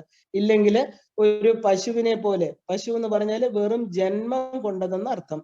ജന്മം കൊണ്ടവരെല്ലാം ഭവിച്ചവരെല്ലാം ഭൂതങ്ങളാണ് അല്ലെ. അതുപോലെ ജന്മം കൊണ്ട ഒരു സാധാരണ ഒരു പശുവിനെ പോലെ, ഒരു മൃഗത്തിനെ പോലെ. മൃഗത്തിന് തിരിച്ചറിവുണ്ട്, അതിന് എന്ത് കഴിക്കണം, കഴിച്ചുകൂടാന്നുണ്ട് ഇല്ലേ. അത് ഉറങ്ങുന്നു, ഉണരുന്നു, ഭക്ഷണം കഴിക്കുന്നു, മഴയില്ലാത്തടത്ത് കയറി നിൽക്കുന്നു, അങ്ങനെ അത് ജീവിച്ച് മരിക്കുന്നു. അതുപോലെ ഒരു ജന്മമാണോ മനുഷ്യന്റെ ജന്മം? അവൻ എന്താണ് കൊടുത്തിട്ടുള്ളത്? ഈശ്വരൻ വിശേഷമായിരിക്കുന്ന ബുദ്ധി കൊടുത്തിട്ടുണ്ട് ഇല്ലേ, വിവേചന ശക്തി. എന്താണ് നിത്യം, എന്താണ് അനിത്യം, എന്റെ ശരീരം പോകേണ്ടതാണ് എന്നൊരു ചിന്ത മനുഷ്യനുണ്ട്. അപ്പോൾ നമ്മൾ എപ്പോഴും മരിക്കുന്ന നമ്മളല്ല തീരുമാനിക്കുന്നത്. പക്ഷെ ശരീരത്തിന് മരണമുണ്ട് എന്നുള്ള ഒരു ഉറപ്പ് മനുഷ്യന് മാത്രമേ അറിയൂ, ജന്തുക്കൾക്ക് അറിയില്ല. അതിനെയാണ് നമ്മൾ വിശേഷ ബുദ്ധി എന്ന് പറയുന്നത്. ആ ബുദ്ധി മനുഷ്യന് മാത്രമേ കിട്ടിയിട്ടുള്ളൂ. ആ മനുഷ്യൻ അത് നല്ലവണ്ണം ഉപയോഗിച്ചില്ലെങ്കിൽ എന്ത് പറ്റും? അവൻ ഒരു ജന്തുവിനെ പോലെ അനേക ജന്മങ്ങളില് ഈ ദേഹിക്ക് ജനന മരണ ചക്രങ്ങളിലൂടെ സഞ്ചരിക്കേണ്ടി വരും. എപ്പോഴും ഈ സത്യത്തെ അറിയുന്നു. എന്താ ഈ മോക്ഷം? ആ പരമമായിട്ടുള്ള ഗർഭപാത്രത്തിൽ കിടക്കാതെ ശരീരത്തിൽ നിന്നുള്ള മോചനം കിട്ടണമെങ്കിൽ എന്ത് വേണം? ഈ സത്യത്തെ നമ്മൾ അറിയണം, ഈശ്വരനെ അറിയണം. ആ മോക്ഷപദത്തിൽ നമ്മൾ എത്തിച്ചേരണം. എന്നാൽ മാത്രമേ നമുക്ക് ആ ഒരു ശരീരത്തിലേക്ക് വീണ്ടും, നമുക്ക് അറിയില്ല പിന്നെ ശരീരത്തിൽ വരേണ്ടി വരുമോ ഇല്ലയോ എന്ന്, അതൊക്കെ ഈശ്വരന്റെ നിശ്ചയമാണ്. എങ്കിലും സ്വസ്വരൂപ അനുസന്ധാനം കൊണ്ട് മാത്രമേ നമുക്ക് ജീവിതത്തിൽ സുഖം കിട്ടുള്ളൂ. കാരണം എല്ലാ മനുഷ്യരും അന്വേഷിക്കുന്നത് സുഖത്തെയാണ്. സുഖം എവിടെയാണ്? ദുഃഖം ആർക്കും ഇഷ്ടമല്ല. ജീവിതത്തിൽ ദുഃഖം വരുമ്പോൾ മാത്രമാണ് ഈശ്വരനെ കുറിച്ച് ചിന്തിക്കുന്നത്. നമ്മൾ ഈശ്വരൻ എന്ന് പറയുന്ന വ്യക്തി നമുക്ക് സുഖദുഃഖങ്ങളെ മാറി മാറി തരുന്ന ഒരു കടയിട്ടുകൊണ്ടിരിക്കുന്ന ആളല്ല. അത് നമ്മൾ മനസ്സിലാക്കണം. കാരണം അങ്ങനെ ഒരു ഷോപ്പ് ഈശ്വരൻ തുറന്നിട്ടില്ല. സുഖങ്ങളും ദുഃഖങ്ങളും നമ്മുടെ തന്നെ കർമ്മങ്ങളുടെ ഫലമാണെന്ന് നമ്മൾ തിരിച്ചറിയണം. നമുക്ക് സുഖം മാത്രം തരുന്ന വ്യക്തിയാണ് ഈശ്വരൻ. ഈശ്വരനെ എന്ന് കുറ്റപ്പെടുത്തുന്നു അന്നാണ് മനുഷ്യന്റെ പതനം ആരംഭിക്കുന്നത്. കാരണം ഈശ്വരനാണ് നമ്മുടെ ഉള്ളിൽ ഇരിക്കുന്നത്, നമ്മുടെ ഓരോരുത്തരുടെ ഉള്ളില്. ആ ഈശ്വരനെ എപ്പോഴാണോ നമ്മൾ അബ്യൂസ് ചെയ്യാൻ അല്ലെങ്കിൽ കുറ്റം പറയാൻ തുടങ്ങുമ്പോൾ ആ ജീവിതം എന്താണ്? വഴിവിട്ട ജീവിതമായിട്ട് തീരും. ഈശ്വരൻ കാരണക്കാരനല്ല. ഒന്നിന്റെയും ഈ ശരീരം വരാൻ കാരണം നമ്മൾ തന്നെയാണ്. ഈ ഉള്ളിലിരിക്കുന്ന ശക്തി ഭഗവാനാണ് അല്ലെങ്കിൽ ദേവിയാണ്. അത് നമ്മൾ തിരിച്ചറിയണം. നമ്മുടെ കർമ്മങ്ങളാണ് നമ്മളെ ജന്മത്തിലേക്ക് കൊണ്ടുവരുന്നത്. ഈ ഇത്രയും കാര്യങ്ങളെങ്കിലും 40 വയസ്സ് തൊട്ട് 50 വയസ്സ് വരെയുള്ള ജീവിതത്തിൽ നമ്മൾ അറിഞ്ഞിരിക്കണം. പുരുഷാർത്ഥങ്ങൾ എന്താണ്? 4 പുരുഷാർത്ഥങ്ങൾ. അങ്ങനെ ഒരാൾ 50-ാമത്തെ വയസ്സിലേക്ക് പ്രവേശിക്കുമ്പോൾ എന്താണ്? ഇന്ദ്രിയ നിഗ്രഹണം അവനുണ്ടായിരിക്കും. 5 ഇന്ദ്രിയങ്ങളാണ്. നമ്മുടെ ശരീരം പഞ്ചഭൂതാത്മകമായിട്ടിരിക്കുന്ന ഈ പ്രപഞ്ചത്തിലെ പഞ്ചീകരണം കൊണ്ട് ഭൂമി, ജല, അഗ്നി, വായു, ആകാശം കൊണ്ട് നിർമ്മിച്ച അതേ പ്രപഞ്ചം, പിണ്ടാണ്ടവും ഈ ബ്രഹ്മാണ്ടവും രണ്ടല്ല. നമ്മുടെ ശരീരം ഈ പ്രപഞ്ചവും വേറെ അല്ല. കാരണം എന്റെ 5 സെൻസ് ഓർഗൻസ് എന്ന് പറയുന്ന ജ്ഞാനേന്ദ്രിയങ്ങള് ഈ ശരീരത്തിൽ വന്നിരിക്കുന്നത് എന്തുകൊണ്ടാണ്? പഞ്ചഭൂതങ്ങളാൽ നിർമ്മിക്കപ്പെട്ടതാണ്. അപ്പൊ ഈ ഇന്ദ്രിയങ്ങളെ നമ്മൾ നിയന്ത്രിക്കണം അല്ലെ. ഇന്ദ്രിയങ്ങളെല്ലാം തന്നെ ഈ പ്രപഞ്ചത്തിലേക്ക് തുറന്നു വച്ചിരിക്കുക. കണ്ണ്, മൂക്ക്, നാക്ക്, ത്വക്ക്, ചെവി അല്ലെ, എല്ലാം പുറത്തേക്കാണ്. അപ്പൊ ഇതിനെയാണ് നമ്മൾ വിൻഡോസ് ടു ദ വേൾഡ് എന്ന് പറയുന്നത്. ലോക കാര്യങ്ങൾ അറിയാൻ നമ്മുടെ എന്താ പറയാ അറിവിന്റെ മാർഗങ്ങളാണ് നമ്മുടെ ജ്ഞാനേന്ദ്രിയങ്ങള്. അപ്പൊ എല്ലാം പുറത്തേക്ക് തുറന്നു വെക്കുമ്പോൾ നമുക്ക് അവിടെ നല്ലതും വേണ്ടാത്തതും എല്ലാം, നമ്മളിപ്പോ ഒരു ജനല് തുറന്നു വെച്ച് കഴിഞ്ഞാല് അവിടെ കൂടെ നമുക്ക് നല്ല സുഗന്ധം വരും, പൂവിന്റെ മണം വരും. അതുപോലെ തന്നെ കാറ്റിലൂടെ ചില ചവറുകൾ, കുപ്പകളെല്ലാം പറന്ന് നമ്മളെ ജനലിലൂടെ അകത്ത് വന്ന് വീഴും അല്ലെ. നമ്മുടെ ഈ തുറന്നു വെച്ചിരിക്കുന്ന ഇന്ദ്രിയങ്ങളിലൂടെ അകത്ത് വന്ന് വീഴുന്നത് നല്ലതാണോ ചീത്തയാണോ എന്ന് നമ്മൾ ശ്രദ്ധിക്കുക. കാരണം വന്ന് വീഴുന്നത് ഒരു സ്ഥലമാണ്. 5 ഇന്ദ്രിയങ്ങളിൽ കൂടിയും വരുന്നത് ഒരു സ്ഥലത്താണ് വന്ന് പതിക്കുന്നത്. അതിനെയാണ് നമ്മൾ മനസ്സ് എന്ന് പറയുന്നത്. ഈ മനസ്സിനകത്ത് ഈ കുപ്പകളെല്ലാം കൂടെ കാണുന്നത് തെറ്റായിട്ടുള്ള കാഴ്ച, തെറ്റായിട്ടുള്ള കേൾവി, തെറ്റായിട്ടുള്ള വാക്കുകൾ, ഇതെല്ലാം തന്നെ നമ്മുടെ ഈ 3 എണ്ണമാണ് ഏറ്റവും പ്രധാനമായിട്ട് മനുഷ്യനെ നിയന്ത്രിക്കുന്നത്. ബാക്കിയൊക്കെ നമുക്ക് കുറച്ച് വലിയ ബുദ്ധിമുട്ടില്ല. അപ്പൊ കാണുന്നത് ശരിയാണോ, കേൾക്കുന്നത് ശരിയാണോ, ഇത് ശരിയാണെന്ന് അറിഞ്ഞുകൂടാത്ത തെറ്റായിട്ടുള്ള കാര്യങ്ങൾ നമ്മുടെ ഉള്ളിൽ വന്ന് വീഴുമ്പോൾ നമ്മളെ തെറ്റായിട്ടുള്ള വഴികളിലേക്ക് അത് കൊണ്ടുപോകും. കാരണം ഈ ഇന്ദ്രിയങ്ങളെല്ലാം തന്നെ, ഈ ജ്ഞാനേന്ദ്രിയങ്ങളാണ് നമുക്ക് കർമ്മേന്ദ്രിയങ്ങളെ കൊണ്ട് കർമ്മം ചെയ്യിപ്പിക്കുന്നത്. അപ്പോ ഈ ഒരു തുറന്നു വച്ചിരിക്കുന്ന ഇന്ദ്രിയങ്ങളിലൂടെ നല്ലത് മാത്രം കാണുക, നല്ലത് കേൾക്കുക, നല്ലത് മണക്കുക, നല്ലത് പറയുക, അനുഗ്രഹങ്ങൾ ഉണ്ടാക്കുക, പ്രപഞ്ചത്തെ കൂടുതൽ ശുദ്ധീകരിക്കുക. വാക്കുകൾ എന്ന് പറയുന്നത് ഒരിക്കലും നഷ്ടപ്പെടാത്തതാണ്. വാക്കുകൾ ജന്മത്തിന് കാരണമാണ്, ശിവശക്തി സ്വരൂപമാണ്. ഈ പ്രപഞ്ചത്തിലെ പഞ്ചഭൂതങ്ങൾ നിർമ്മിക്കപ്പെട്ടിരിക്കുന്ന ശിവശക്തികളാലാണ്. അതേ ശിവശക്തികള് നമ്മുടെ പരാപശ്യന്തി മധ്യമ വൈഖരിയിലൂടെ നമ്മുടെ ശരീരത്തിലിരുന്ന് ഇത് രണ്ടുപേരും ചേരുന്നത് കൊണ്ടാണ് ഏറ്റവും 51 അക്ഷരങ്ങൾ ചേർന്ന് വാക്കുകളായിട്ട് പുറത്തു വരുന്നത്. അപ്പൊ ഈ വളരെ വളരെ അനുഗ്രഹമുള്ള ഒരു വസ്തുവാണ് ഈ ശബ്ദം എന്ന് പറയുന്നത്. ഈ ശബ്ദ പ്രപഞ്ചം, പ്രണവമാകുന്ന ശബ്ദത്തിൽ നിന്ന് 51 അക്ഷരങ്ങളിലൂടെ ഈ പറയുന്ന പ്രപഞ്ചം ഉരുത്തിരിഞ്ഞു വന്നിരിക്കുകയാണ്. ഇവിടെ ഒന്നിനും നാശമില്ല, ഈ വാക്കിന് നാശമില്ല. അതുകൊണ്ടാണ് അക്ഷരം എന്ന് പറയുന്നത്, ക്ഷരമല്ലാത്തത്.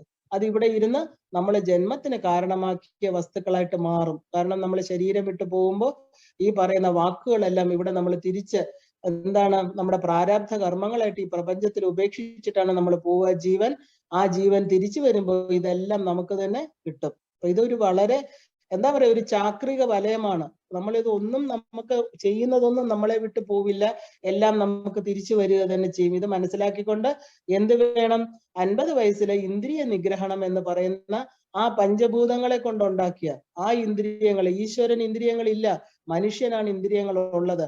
ഈശ്വരൻ ഇതിനകത്തിരുന്ന് പ്രവർത്തിപ്പിക്കുന്ന ഒരു ശക്തി മാത്രമാണ് ദേവി.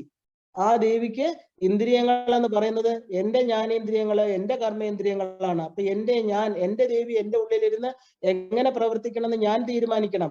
ഞാൻ നല്ലത് കാണണം, നല്ലത് കേൾക്കണം, നല്ലത് പറയണം, അനുഗ്രഹങ്ങൾ കൊടുക്കണം, അല്ലെ? അപ്പോ ഇത് ഇവിടെയാണ് റൈറ്റ് നോളജ് ഫ്രം ദ ഗുരു എന്ന് പറയുന്നത്.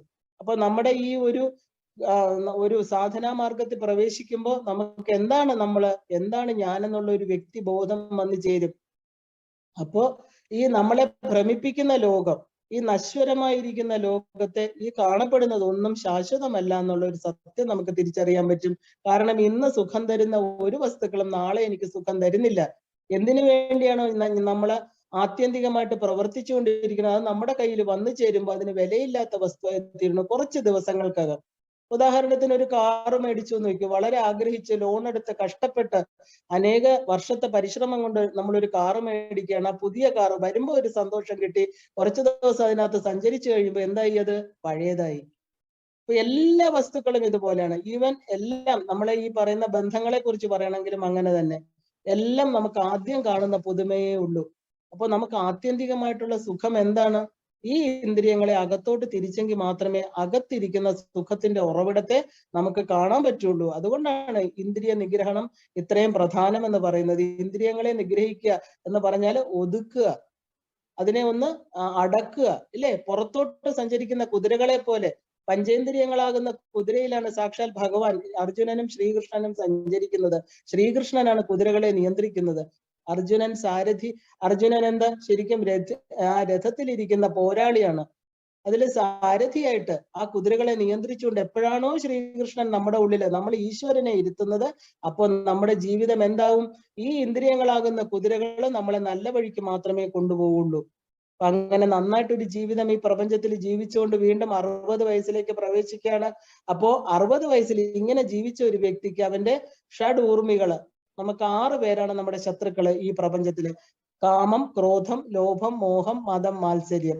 അപ്പൊ ഈ 6 ശത്രുക്കള് നമ്മളെ ഈ ലളിതാ സഹസ്രനാമത്തിൽ ഈ ഓരോ നാമങ്ങളെയും പറഞ്ഞ് നമ്മൾ പറയുന്നുണ്ട് ദേവി, അല്ലെ? ലോഭനാശിന്യേ നമ, മോഹനാശിന്യേ നമ, മതനാശിന്യേ നമ.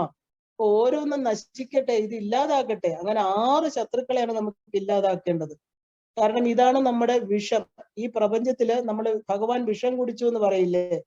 മഹാദേവൻ പാലാഴി സമയത്ത് ഹലാകലം എന്ന് പറയുന്ന വിഷത്തെ കുടിച്ചു എന്നും അദ്ദേഹം അതിന്റെ കണ്ഠത്തിൽ നിർത്താൻ ഭഗവതി കൈകൊണ്ട് അവിടെ തൊട്ടപ്പോഴത്തേക്ക് അവർ വിഷം താഴേക്ക് പോവാതെ അവിടെ തൊട്ടു എന്ന് കഥ നമുക്കറിയാം. എന്താണത്? നമ്മൾ ഈ പ്രപഞ്ചത്തിൽ നിന്ന് കാണുന്ന കിട്ടുന്ന അറിവുകൾ മുഴുവനും നമ്മുടെ മനസ്സിലേക്ക് ഇട്ട് കഴിഞ്ഞാൽ എവിടെയാ പോയിസൺ വരുന്നത്? നമ്മുടെ മനസ്സാണ് പൊല്യൂട്ടഡ് ആവുന്നത്. മനസ്സാണ് കർമ്മങ്ങൾക്ക് ആധാരം. മനസ്സാണ് നമ്മൾ ജന്മങ്ങളെ നിയന്ത്രിക്കുന്നത്. ആ ദേഹിയോടുകൂടി പോകുന്നത്, ജീവാത്മാവിന്റെ കൂടെ പോകുന്നത് ഈ മനസ്സാണ്.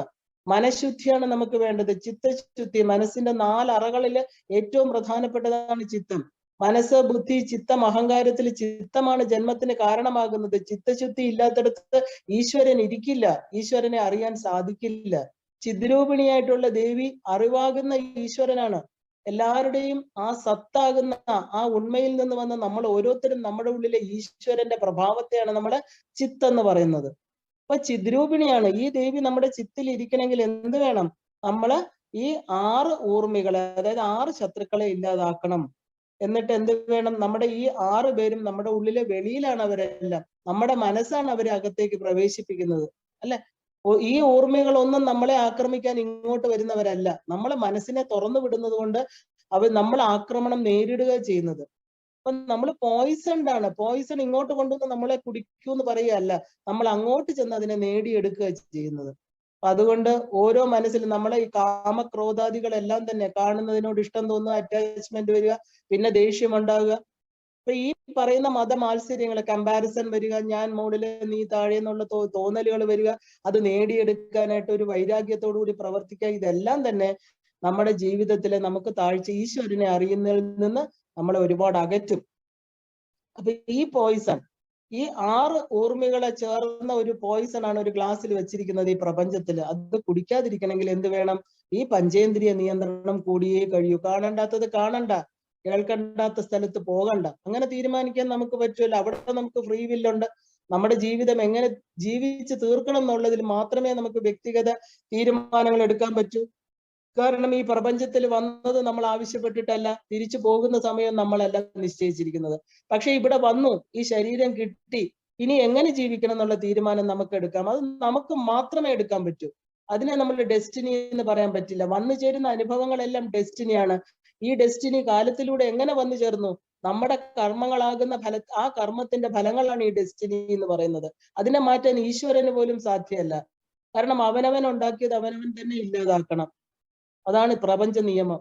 പ്രപഞ്ചത്തിലെ ശക്തികളെല്ലാം നല്ല ഭംഗിയായിട്ട് ദേവി നിശ്ചയിച്ച് അതിന് ഓരോ അധികാരികളെ കൊടുത്ത് നന്നായിട്ട് നടക്കുന്നുണ്ട്. സൂര്യൻ ഉദിക്കുന്നു, അസ്തമിക്കുന്നു, ചന്ദ്രൻ വരുന്നു, നക്ഷത്രങ്ങളെ, കാറ്റ്, ഇല്ല എന്തിനെങ്കിലും ഒരു മാറ്റം. ഇവിടെ അതിലൊരു വീഴ്ച നമ്മൾ കണ്ടിട്ടുണ്ടോ? എന്തുകൊണ്ട് മനുഷ്യന് മാത്രം ഇങ്ങനെ വീഴ്ച വരുന്നു? അവന്റെ മനസ്സും ബുദ്ധിയും നേരെ അല്ലാത്തത് കൊണ്ടാണ്. ഈ മനസ്സും ബുദ്ധിയും എന്ത് വേണം? ഈ നന്നായിട്ട് നടത്തുന്ന ഒരു പ്രപഞ്ച ശക്തിയുണ്ട്. ആ ശക്തിയാണ് നമ്മുടെ ഉള്ളിൽ ഇരിക്കണമെന്ന് തിരിച്ചറിഞ്ഞുകൊള്ളണം. ആ തിരിച്ചറിവിൽ മാത്രമേ നമുക്ക് നന്നായിട്ട് ജീവിക്കാനും ഈ പറയുന്ന ഷഡൂർമികളെ ഇല്ലാതാക്കാനും പറ്റൂ. നമ്മുടെ 6 ശത്രുക്കള് 6 ആധാര ചക്രങ്ങളിലായിരിക്കുന്നത്. ഈ ആധാര ചക്രങ്ങളിൽ ഇരിക്കുന്ന ശത്രുക്കളെ മാറ്റുന്ന തന്നെ നമ്മൾ ക്ലെൻസിങ് പ്രോസസ്, സാധനാ മാർഗങ്ങളെല്ലാം തന്നെ. കാരണം ശരീരം ഷഡാധാരങ്ങളെ കൊണ്ട് ഉണ്ടാക്കിയിരിക്കുകയാണ്. ഈ ആധാരങ്ങളിൽ നിന്ന് നമ്മുടെ ശക്തി, കുണ്ടലിനി ശക്തി എന്ന് പറയുന്ന ആ യോഗിക് പവർ, നമ്മുടെ പ്രാണശക്തി, നമ്മുടെ കുണ്ടലിനി ശക്തി മൂലാധാരത്തിൽ നിന്ന് ഉണർന്ന് ഒരു പാമ്പിന്റെ ആകൃതിയിൽ സഞ്ചരിച്ച് സഹസ്രാരം വരെ പോകുന്ന വഴികളെല്ലാം അടച്ചിട്ടിരുന്നാൽ ഈ പാമ്പ് എന്ത് ചെയ്യും? താഴെ തന്നെ ഇരിക്കുള്ളൂ. എപ്പോഴാണോ സഹസ്രാരത്തിൽ ഈ ശക്തി പ്രവേശിക്കുന്നത് അപ്പോൾ മാത്രമേ നമ്മുടെ എക്സിസ്റ്റൻസ്, നമ്മുടെ ഉണ്മയെ നമുക്ക് തിരിച്ചറിയാൻ സാധ്യമാവൂ. അതിനെയാണ് ശിവചൈതന്യം എന്ന് പറയുന്നത്. ശിവോഹം, നമ്മുടെ സ്വസ്വരൂപ ദർശനം അപ്പോൾ മാത്രമേ ഉണ്ടാവുള്ളൂ. എന്ത് വേണം? ഈ പറയുന്ന ജീവിതം നന്നായിട്ട് കൊണ്ടുവരണം. ഈ ഉപാധിയാകുന്ന ശരീരത്തെ നല്ലതായിട്ട് യൂസ് ചെയ്യണം നമ്മള്. ആ നല്ലതായിട്ട് യൂസ് ചെയ്താൽ മാത്രം, നല്ല ഉപയോഗിക്കുന്ന ആ ആൾക്ക് സന്തോഷത്തോടു കൂടി ഈ പ്രപഞ്ചം ദുഃഖത്തിന്റെ പറുദീസ അല്ല, സന്തോഷവും സുഖവും തരുന്ന ജീവിതമാണ്. എല്ലാത്തിലും സന്തോഷം കണ്ടെത്തുക, എല്ലാരെയും സ്നേഹിക്കുക, നല്ലൊരു ജീവിതം ഈ പ്രപഞ്ചത്തിൽ നമുക്ക് കൊണ്ടുപോകാൻ പറ്റും. നമ്മൾ തന്നെയാണ് അതിനെ നരകതുല്യമാക്കുന്നത്. കാരണം നമ്മൾ എന്തൊക്കെയോ വേണമെന്ന് ആഗ്രഹിച്ചുകൊണ്ട് ഈ ലോകത്ത് വന്ന് എന്തിന്റെയൊക്കെയോ പുറകിൽ നമ്മളെ പലരും, നമ്മുടെ അച്ഛനമ്മമാരാവട്ടെ, നമ്മൾ ജനിച്ച ആ ഒരു പരിതസ്ഥിതികളാകട്ടെ, നമ്മൾ വേറെ എന്തൊക്കെയോ ആഗ്രഹിക്കുന്നു. ചുമ്മാ ഭൂമിയിലിരുന്ന് ചന്ദ്രനെ കിട്ടണം എന്ന് ആഗ്രഹിച്ച് ജീവിതം മുഴുവൻ കരഞ്ഞാൽ ചന്ദ്രനെ കിട്ടില്ല, ഇല്ല. അത് ഒരിക്കലും നടക്കാത്ത കാര്യമാണ്. അതുപോലെ ഒരിക്കലും നടക്കാത്ത കാര്യങ്ങളെല്ലാം ജീവിതത്തിൽ വേണമെന്ന് പറഞ്ഞ് ഒരു എന്താ പറയാ, മായിക ലോകത്തില്, മായാ പ്രപഞ്ചത്തിൽ ജീവിച്ചു കഴിഞ്ഞാൽ ഒരിക്കലും നമുക്ക് നമ്മുടെ സ്വസ്വരൂപത്തെ അറിയാൻ സാധ്യമല്ല.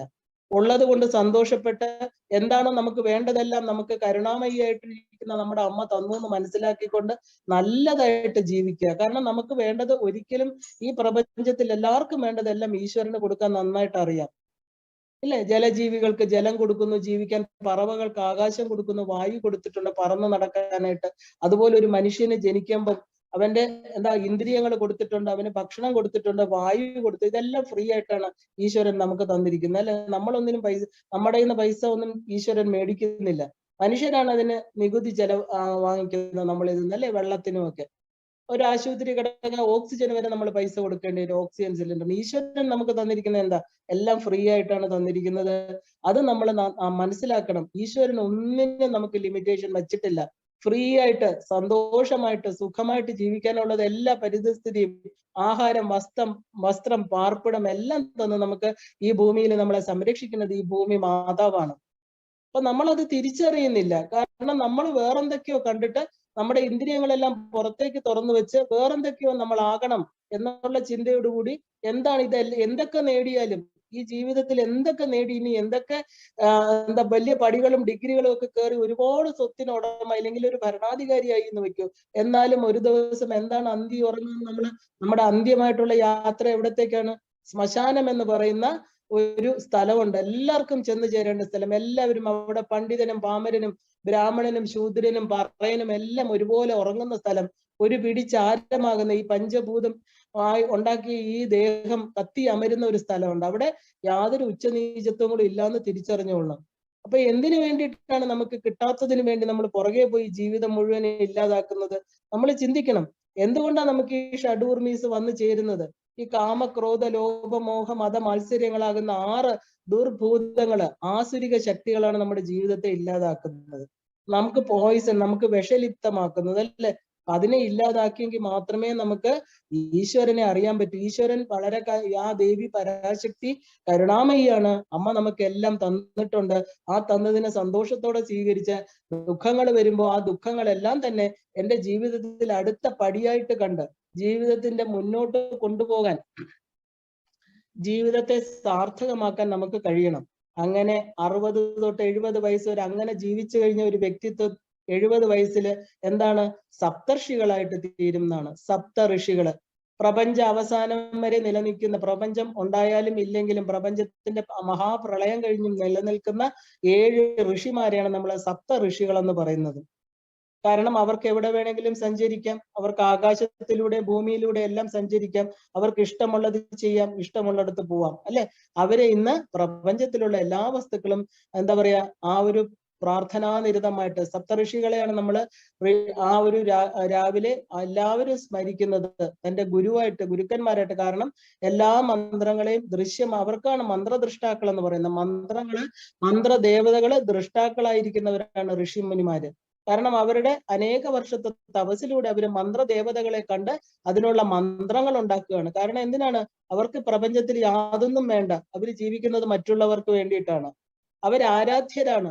മനുഷ്യരും ദേവന്മാരും ഋഷിമുനിമാരെ ആരാധിക്കുന്നു. കാരണം എന്താ? അവരുടെ ഇന്ദ്രിയങ്ങളാകുന്ന ഋഷികങ്ങളെ അവർ നിയന്ത്രിച്ചവരാണ്, അവർ ഈശ്വര സാക്ഷാത്കാരം നേടിയവരാണ്. അതുകൊണ്ടാണ് അവര് ഓണേർഡ് പീപ്പിൾ. അവർ വളരെയധികം ഉയർന്ന സ്ഥാനമാണ് എവിടെയും അവർക്കുള്ളത്. അപ്പൊ ഈശ്വരനെ അറിഞ്ഞവർക്ക് മാത്രമാണ് ഉയർന്ന സ്ഥാനം കിട്ടുന്നത്, അല്ലെ? അപ്പോ ഈ ഒരു എല്ലാ ലോകങ്ങളിലും അവർക്ക് സഞ്ചരിക്കാം, അവർക്ക് വേണ്ടവർക്ക് ഉപദേശം കൊടുക്കാം. ഈ പറയുന്ന താഴ്ന്ന നിലയിൽ ഒരു ജീവൻ എപ്പോഴാണോ ഈശ്വരനെ മനസ്സിലാക്കാൻ ആഗ്രഹം തോന്നുന്നത് അവരെ കൈപിടിച്ച് ഉയർത്താം. ഇതെല്ലാം ചെയ്യുന്നത് സപ്തർഷികളാണ്. അപ്പോൾ ഇങ്ങനെ ജീവിച്ച ഒരു വ്യക്തി ഈ ശരീരം ഇരിക്കുമ്പോ തന്നെ ആ ഒരു സപ്തർഷികളുടെ സ്ഥാനത്തേക്ക്, അതായത് ശരിക്കും പറഞ്ഞ ദേവിയുമായിട്ട് ഡയറക്റ്റ് കോണ്ടാക്ട് ഉള്ളവരാണ് സപ്തർഷികൾ എന്നർത്ഥം. അവർക്ക് ചിന്താമണി ഗൃഹത്തിൽ പോകാനും അമ്മയെ കാണാനും കൈലാസത്തും വൈകുണ്ഠത്തും ഒക്കെ യഥേഷ്ടം സഞ്ചരിക്കാൻ സാധിക്കുന്നവരാണ് സപ്തർഷികള്. ആ ഋഷികള് നമുക്ക് എന്നും മനുഷ്യ സമൂഹത്തിനും ദേവസമൂഹത്തിനും ചരാചരങ്ങൾക്കും എല്ലാം ഉയർച്ച മാത്രം കൊടുക്കുന്നവരാണ്. അതുകൊണ്ടാണ് ദേവി അവർക്ക് ആ ഉയർന്ന പൊസിഷൻ കൊടുത്തത്. അപ്പൊ ഈ ഈശ്വരനെ അറിയുന്നതുകൊണ്ട് നമ്മളിപ്പോ 70 വയസ്സ് വരെ സഞ്ചരിച്ചു, നമ്മൾ താഴോട്ടാണോ സഞ്ചരിക്കുന്നത്? ചിന്തിച്ചു നോക്കൂ. നമ്മൾ എവിടെ നിന്നാണോ, നമ്മൾ ആകാശത്ത് ഇരുന്നവരാണ് ഇന്ന് ഭൂമിയിൽ ഇരിക്കുന്നത്, അല്ലെ? ഈശ്വരൻ ആകാശത്താണോ? നമുക്ക് അറിയില്ല, അല്ലെ? ആകാശം എന്ന് നമുക്ക് നോക്കാം ഈശ്വരൻ എവിടെയാണ് ഇരിക്കുന്നത്. അപ്പോ ഇവരെവിടെയാ ഇരിക്കുന്ന ഈ സപ്തർഷികൾ? ഉയർന്ന തലം. ഉയർന്ന തലം എന്ന് പറഞ്ഞാൽ നമ്മൾ ഈശ്വരനെ ആരാധിച്ചത് കൊണ്ട് നമ്മൾ ഒരിക്കലും താഴേക്ക് പോവില്ല എന്നർത്ഥം. അപ്പൊ ഈശ്വരനും, നമ്മൾ സാധാരണ സങ്കല്പം ഈശ്വരൻ ഉയർന്ന സ്ഥാനത്ത്, അതായത് നമ്മൾ ആകാശത്തിൽ നിന്നാണ് ഈ പ്രപഞ്ചം ഉണ്ടാകുന്നത്. ആകാശം എന്ന് പറഞ്ഞാൽ ഈ കാണുന്ന മേഘങ്ങൾ പോകുന്ന ആകാശം അല്ല, നമ്മൾ അതിനെ ഈതറിക് സ്റ്റേറ്റ് എന്നൊക്കെ പറയും. അവിടെ നിന്നാണ് പ്രപഞ്ചം ഉരുത്തിരിഞ്ഞു വരുന്നത്. അപ്പൊ അവിടെയാണ് ഇവർ ഇരിക്കുക. അപ്പൊ നമ്മൾ ഒരിക്കലും താഴ്ന്ന തലത്തിലേക്ക് ഈശ്വരനെ അറിഞ്ഞത് കൊണ്ട് പോവില്ല. അപ്പൊ അങ്ങനെ ആ ഒരു 70 വയസ്സിലൂടെ നമ്മൾ സപ്തർഷികളുടെ സ്ഥാനം നേടിയെടുത്ത് അടുത്ത 80 വയസ്സാണ്, 10 വർഷമാണ് നമുക്ക് ഓരോന്നും പ്രാക്ടീസ് ചെയ്യാൻ കിട്ടിയിരിക്കുന്ന സമയം, അല്ലെ? ആ 80 വയസ്സിൽ അവർക്ക് ദേവി കൊടുക്കുന്ന സ്ഥാനമാണ് അഷ്ടദിക് പാലകരുടെ സ്ഥാനം. കാരണം 8 അഷ്ടദിക് പാലകരാണ് 8 ഡയറക്ഷനിൽ ഈ ഭൂമിയെ സംരക്ഷിക്കുന്നത്. ആ 8 ഡയറക്ഷനിൽ 8 അഷ്ടദിക്പാലകരുണ്ട് നമുക്കറിയാം. ഇന്ദ്രൻ, അഗ്നി, യമൻ, നിര്യതി, വായു, വരുണൻ, കുബേരൻ, ഈശാനൻ. ഇങ്ങനെ 8 അഷ്ടദിക്പാലകരാണ് നമ്മുടെ പ്രപഞ്ചത്തിലുള്ളത്. അപ്പൊ അവരെന്താ, ശരിക്കും പറഞ്ഞാൽ അവർ ഈശ്വരന്മാര് തന്നെയാണ്, ഈശ്വര തുല്യരാണ്. അപ്പൊ അവര് എന്തുകൊണ്ടാണ് അവർക്ക് ഈശ്വര പദവി കിട്ടിയത്? അവര് സത്യത്തിൽ മാത്രം ഉറച്ചു നിൽക്കുന്നവരാണ്. അവരുടെ അൾട്ടിമേറ്റ് ട്രൂത്ത് എന്താണ്? സത്തിനെ അറിഞ്ഞവരാണ്. എന്താണ് സത്യം എന്ന് പറയുന്നത്? സത്താണ്. ഈ സത്ത് എന്ന് പറയുന്നത് ഒരു കാലത്തും മാറാത്തത്, ജാഗ്രത സ്വപ്ന സുഷുപ്തി അവസ്ഥയിലോ കാലങ്ങളിലൂടെ മാറാത്ത വസ്തുവിനെയാണ് നമ്മൾ സത്യം. നമ്മൾ പറയില്ല ഞാൻ സത്യമേ പറയുള്ളൂ. കോടതി കയറി നിന്ന് പച്ച കള്ളമാണ് പറയണമെങ്കിലും പറയും ഞാൻ സത്യമാണ് പറയുന്നത്, അല്ലെ? അവർക്കത് അറിയാഞ്ഞിട്ടാണ്. കാരണം ഗ്രന്ഥങ്ങളിൽ തൊട്ട് സത്യം പറയുമ്പോൾ അക്ഷരങ്ങളാണ്. ഭഗവത്ഗീതയെ തൊട്ടിട്ടാണ് നമ്മൾ പറയുന്നത് സത്യമേ പറയുള്ളൂ. കാരണം എന്താ? ഈ സത്തിനെ അറിയാത്തവർ മാത്രമേ അങ്ങനെ കള്ളം പറയാറുള്ളൂ. സത്യം എന്ന് പറഞ്ഞാല് 3 കാലത്തിലും, അതായത് ഈ പ്രപഞ്ചം ഇല്ലാതായാലും ഉണ്ടെങ്കിലും ഒരിക്കലും മാറാത്ത വസ്തുവിനെയാണ് നമ്മൾ സത്യം എന്ന് പറയുന്നത്. അഷ്ടദിക്പാലകർ എന്ന് പറഞ്ഞാൽ എന്താ? പ്രളയം വരെ ഈ സൃഷ്ട പ്രപഞ്ചത്തെ കാത്ത് രക്ഷിക്കുന്നവരാണ് അഷ്ടദിക്പാലകര്. ഏറ്റവും വലിയ പൊസിഷനാണ് ദേവി അവർക്ക് കൊടുക്കുന്നത്. കാരണം ഇവരെല്ലാം ദേവി ഉപാസകരാണെന്ന് നമുക്കറിയാം. എല്ലാവരും ശ്രീവിദ്യ മന്ത്ര ഉപാസകരാണ് ഈ പറയുന്ന അഷ്ടദിക്പാലകരെല്ലാം. കാരണം ഇന്ദ്രൻ, കുബേരൻ എല്ലാം തന്നെ അവരുടേതായിട്ടുള്ള ശ്രീവിദ്യ മന്ത്രങ്ങൾ ഉണ്ടാക്കിയിട്ടുണ്ട്. അങ്ങനെ അഷ്ടദിക്പാലകരായിരിക്കുന്നവരെന്താ 90 വയസ്സിലേക്ക് പ്രവേശിക്കുകയാണ്. അപ്പൊ അവർക്ക് എന്ത് സ്ഥാനമാണ് കിട്ടുന്നത്? നവഗ്രഹങ്ങളുടെ സ്ഥാനം. കാരണം ഒരു ജീവന്റെ ജീവിതത്തിലെ നവഗ്രഹങ്ങൾക്ക് ഒരുപാട് പ്രാധാന്യമുണ്ട്. ഈ നവഗ്രഹങ്ങൾ 12 കള്ളികളുള്ള ഒരു ജന്മ കുണ്ടലിനി, അതായത് ജന്മം ഉണ്ടാക്കുമ്പോൾ നമ്മൾ അതിനെ ജാതകം എന്ന് പറയുന്നു. ജനിച്ച സമയം മുതൽ മരിക്കുന്ന സമയം വരെയാണ് അതിനകത്ത് എഴുതിയിരിക്കുന്നത്. അതിൽ 9 ഗ്രഹങ്ങൾ വളരെ പ്രാധാന്യമുണ്ട്. ആ 9 ഗ്രഹങ്ങളാണ് മനുഷ്യനെ സ്വാധീനിച്ചാൽ. സൂര്യനെയും ചന്ദ്രനെയും വിട്ടുകഴിഞ്ഞാൽ സൂര്യൻ പ്രാണശക്തി പിതാവിന്റെ സ്ഥാനവും, മനസ്സെന്ന് പറയുന്ന ചന്ദ്രൻ മനസ്സിന്റെ കാരകനുമാണ്. പിന്നെയുള്ള ആ ഗ്രഹങ്ങളെല്ലാം തന്നെ ഇല്ലേ, നമുക്ക് ബുധൻ, ശുക്രൻ എല്ലാം തന്നെ നമ്മുടെ ജീവിതത്തെ നിയന്ത്രിക്കുന്നതാണ്. അപ്പോ ഈ നവഗ്രഹങ്ങളെല്ലാം തന്നെ സൂര്യനാണ് നടുക്ക്. അതിന്റെ ചുറ്റും കറങ്ങിക്കൊണ്ടിരിക്കുന്ന ശക്തികളാണ് ഈ നവഗ്രഹങ്ങൾ. എന്താണ് ഈ സൂര്യന് ചുറ്റും? കാരണം സൂര്യന്റെ പ്രകാശം, ആ സൂര്യന്റെ പ്രകാശത്തിൽ ജ്വലിക്കുന്നതാണ് ഈ ശക്തികളെല്ലാം എന്നർത്ഥം. അപ്പൊ ഈ മാനിഫെസ്റ്റ് ചെയ്ത യൂണിവേഴ്സിന്റെ ഈ പ്രപഞ്ചം എപ്പോഴാണ് ഉരുത്തിരിഞ്ഞു വന്നത്? ആ പ്രപഞ്ചം എങ്ങനെയായിരിക്കണം, അവിടെ എന്തൊക്കെ നടക്കണം, അവിടെ എത്ര സമയം ഒരാൾ ജീവിച്ചിരിക്കണം, എന്തൊക്കെ വസ്തുക്കൾ വരണം എന്നുള്ള തീരുമാനമെടുക്കുന്നത് ഈ സൂര്യനും ഈ ചുറ്റും കറങ്ങുന്ന 9 ഗ്രഹങ്ങളുമാണ്.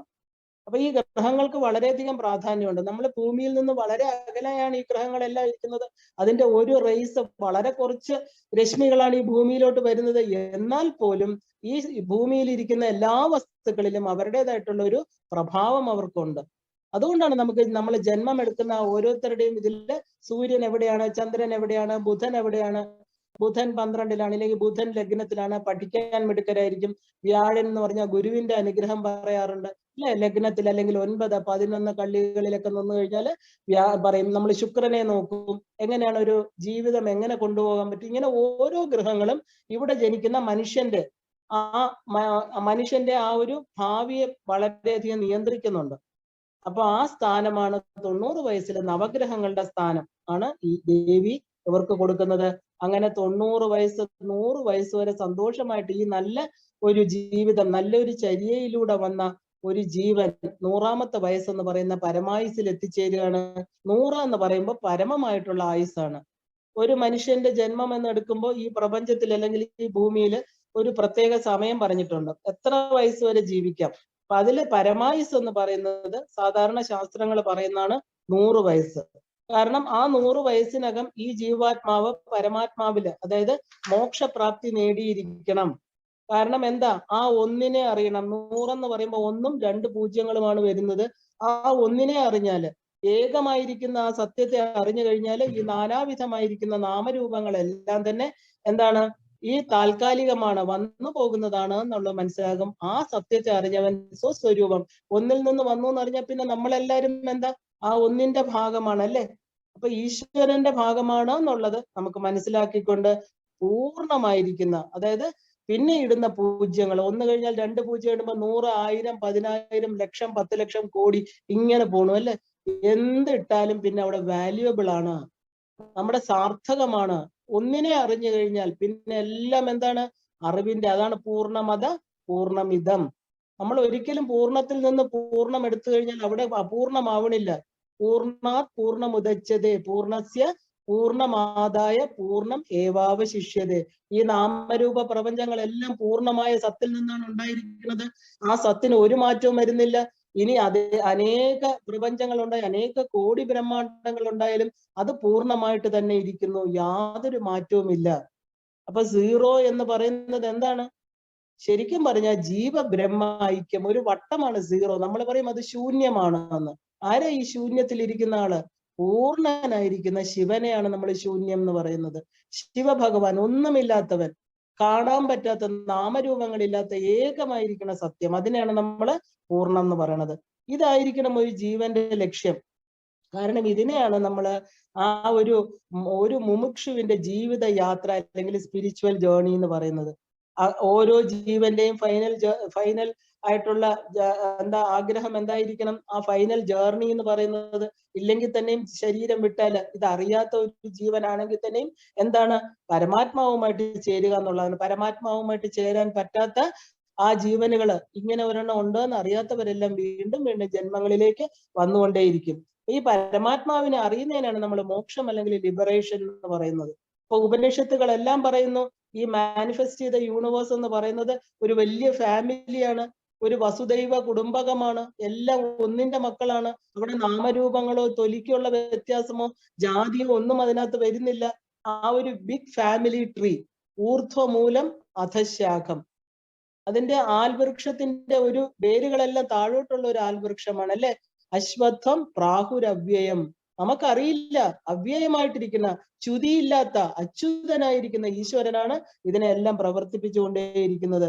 അപ്പോ ഈ ഒരു എന്താ പറയാ, ഈ ഒരു ഫാമിലി ട്രീ എന്ന് പറയുന്ന വൃക്ഷത്തില് ഏറ്റവും മുകളിൽ ഇരിക്കുന്ന ഒരു പക്ഷിയാണ് നമ്മള് സ്വർണ്ണ പക്ഷി എന്ന് പറയുന്നത്. നമ്മുടെ ജീവിതത്തിൽ ഓരോ വ്യക്തികളെ എടുത്താലും നമ്മുടെ ശരീരത്തെ ഒരു വൃക്ഷമായിട്ട് എടുക്കുക, ഒരു ആൽവൃക്ഷമായിട്ട് എടുക്കുക. നമ്മുടെ ബുദ്ധിയാകുന്ന ആ വൃക്ഷത്തിൽ നിന്ന് വരുന്ന വേരുകളാണ് നമ്മുടെ പാദം വരെ വ്യാപിച്ചിരിക്കുന്നത് അല്ലെ. നമ്മുടെ ശരീരം ഉണ്ടാക്കുന്ന ഒരു ഫീറ്റസിന് ആദ്യം അതിന്റെ തലയാണ് ഉണ്ടാകുന്നത്, ബുദ്ധിയാണ്. അവിടെ നിന്നാണ് അത് അതിന്റെ ശരീരവും എല്ലാം ഉണ്ടാക്കിയെടുക്കുന്നത്. അപ്പൊ ആദ്യം ഉണ്ടാകുന്നത് എന്താണ്? സഹസ്രാര പത്മം എന്ന് പറയുന്ന തലയാണ്, അവിടെയാണ് ബുദ്ധി. അപ്പോ ഈ എന്താ പറയാ, അവിടെ ഒരു പക്ഷി വന്ന് 7-ാം മാസം ആ കുഞ്ഞ് വയറ്റി കിടക്കുമ്പോൾ തന്നെ ഒരു പക്ഷി പറന്നു വന്ന് കയറും. അതിനെയാണ് നമ്മൾ സുവർണ പക്ഷി അല്ലെങ്കിൽ പരമാത്മാ എന്ന് പറയുന്നത്. അതുകൊണ്ടാണ് നമ്മൾ എപ്പോഴും തത് വിഷ്ണു പരമം പദം എന്ന് പറയുന്നത്. പരമമായിരിക്കുന്ന ആ പരമാത്മ ചൈതന്യം നമ്മുടെ ഉള്ളിൽ പ്രവേശിച്ച് നമ്മുടെ സഹസ്രാര പത്മത്തിൽ ഇരിക്കണം അല്ലെ. താഴത്തെ ബ്രാഞ്ചിലോ, അതിന് ഒരുപാട് ബ്രാഞ്ചുകളുണ്ട്, ഒരുപാട് ചില്ലകളുണ്ട്. അതിൽ താഴത്തെ ബ്രാഞ്ചിൽ ഒരു കൊച്ചു പക്ഷി ഇരിപ്പുണ്ട്, കറുത്ത നിറമുള്ള ഒരു പക്ഷി. അതേ വളരെ ഡാർക്ക് കളറാണ്, പക്ഷെ വളരെ സന്തോഷവാനാണ് ആ പക്ഷി. മറ്റേ പക്ഷിയോ നമ്മുടെ മുകളിലിരിക്കുന്ന പക്ഷി എപ്പോഴും യാതൊന്നിലും ശ്രദ്ധിക്കാതെ, വൈരാഗ്യത്തോടുകൂടി, ഒന്നിനെയും അറിയാതെ, വളരെ സന്തോഷത്തോടുകൂടി താനാകുന്ന ആത്മാവിൽ രമിച്ചുകൊണ്ട്, ഒന്നിനെയും ശ്രദ്ധിക്കാതെ കണ്ണടച്ചുകൊണ്ട്, അതിനാണ് ശാംഭവി എന്ന് പറയുന്നത്. സംഭവിച്ചത് ഒന്നും അറിയാതെ തന്റെ ആത്മശക്തിയിൽ രമിച്ചുകൊണ്ട് സന്തോഷമായിട്ട് മുകളിലിരിക്കുന്നു. ഈ കുഞ്ഞു പക്ഷി കറുപ്പാണെങ്കിലും എന്താ, സന്തോഷത്തോടെ, ഒരു ശരീരം കിട്ടിയ സന്തോഷത്തോടെ പല ചില്ലകളിലായിട്ട് ചാടിക്കളിച്ച് അങ്ങനെ ഇരിക്കുന്നു അല്ലെ. ആ എന്താ പറയാ, പഴങ്ങൾ വഴി വിശക്കുമ്പോ പഴങ്ങൾ കിട്ടുന്നു, അത് നല്ല നല്ല മധുരമുള്ള പഴങ്ങൾ കിട്ടുമ്പോ സന്തോഷിക്കുന്നു. ചിലപ്പോ നമുക്ക് കയ്പുള്ള പഴങ്ങളാണ് കിട്ടുന്നത്, അപ്പൊ ദുഃഖിക്കുന്നു. ഉടനെ അത് ചാടി താഴത്തെ ബ്രാഞ്ചിലോട്ട് വരും, താഴത്തെ ഇതിലോട്ട് വരും. എന്താ എനിക്ക് ഇങ്ങനെ പറ്റിയത് എന്നതിന് ചോദിക്കാൻ ആരുമില്ല.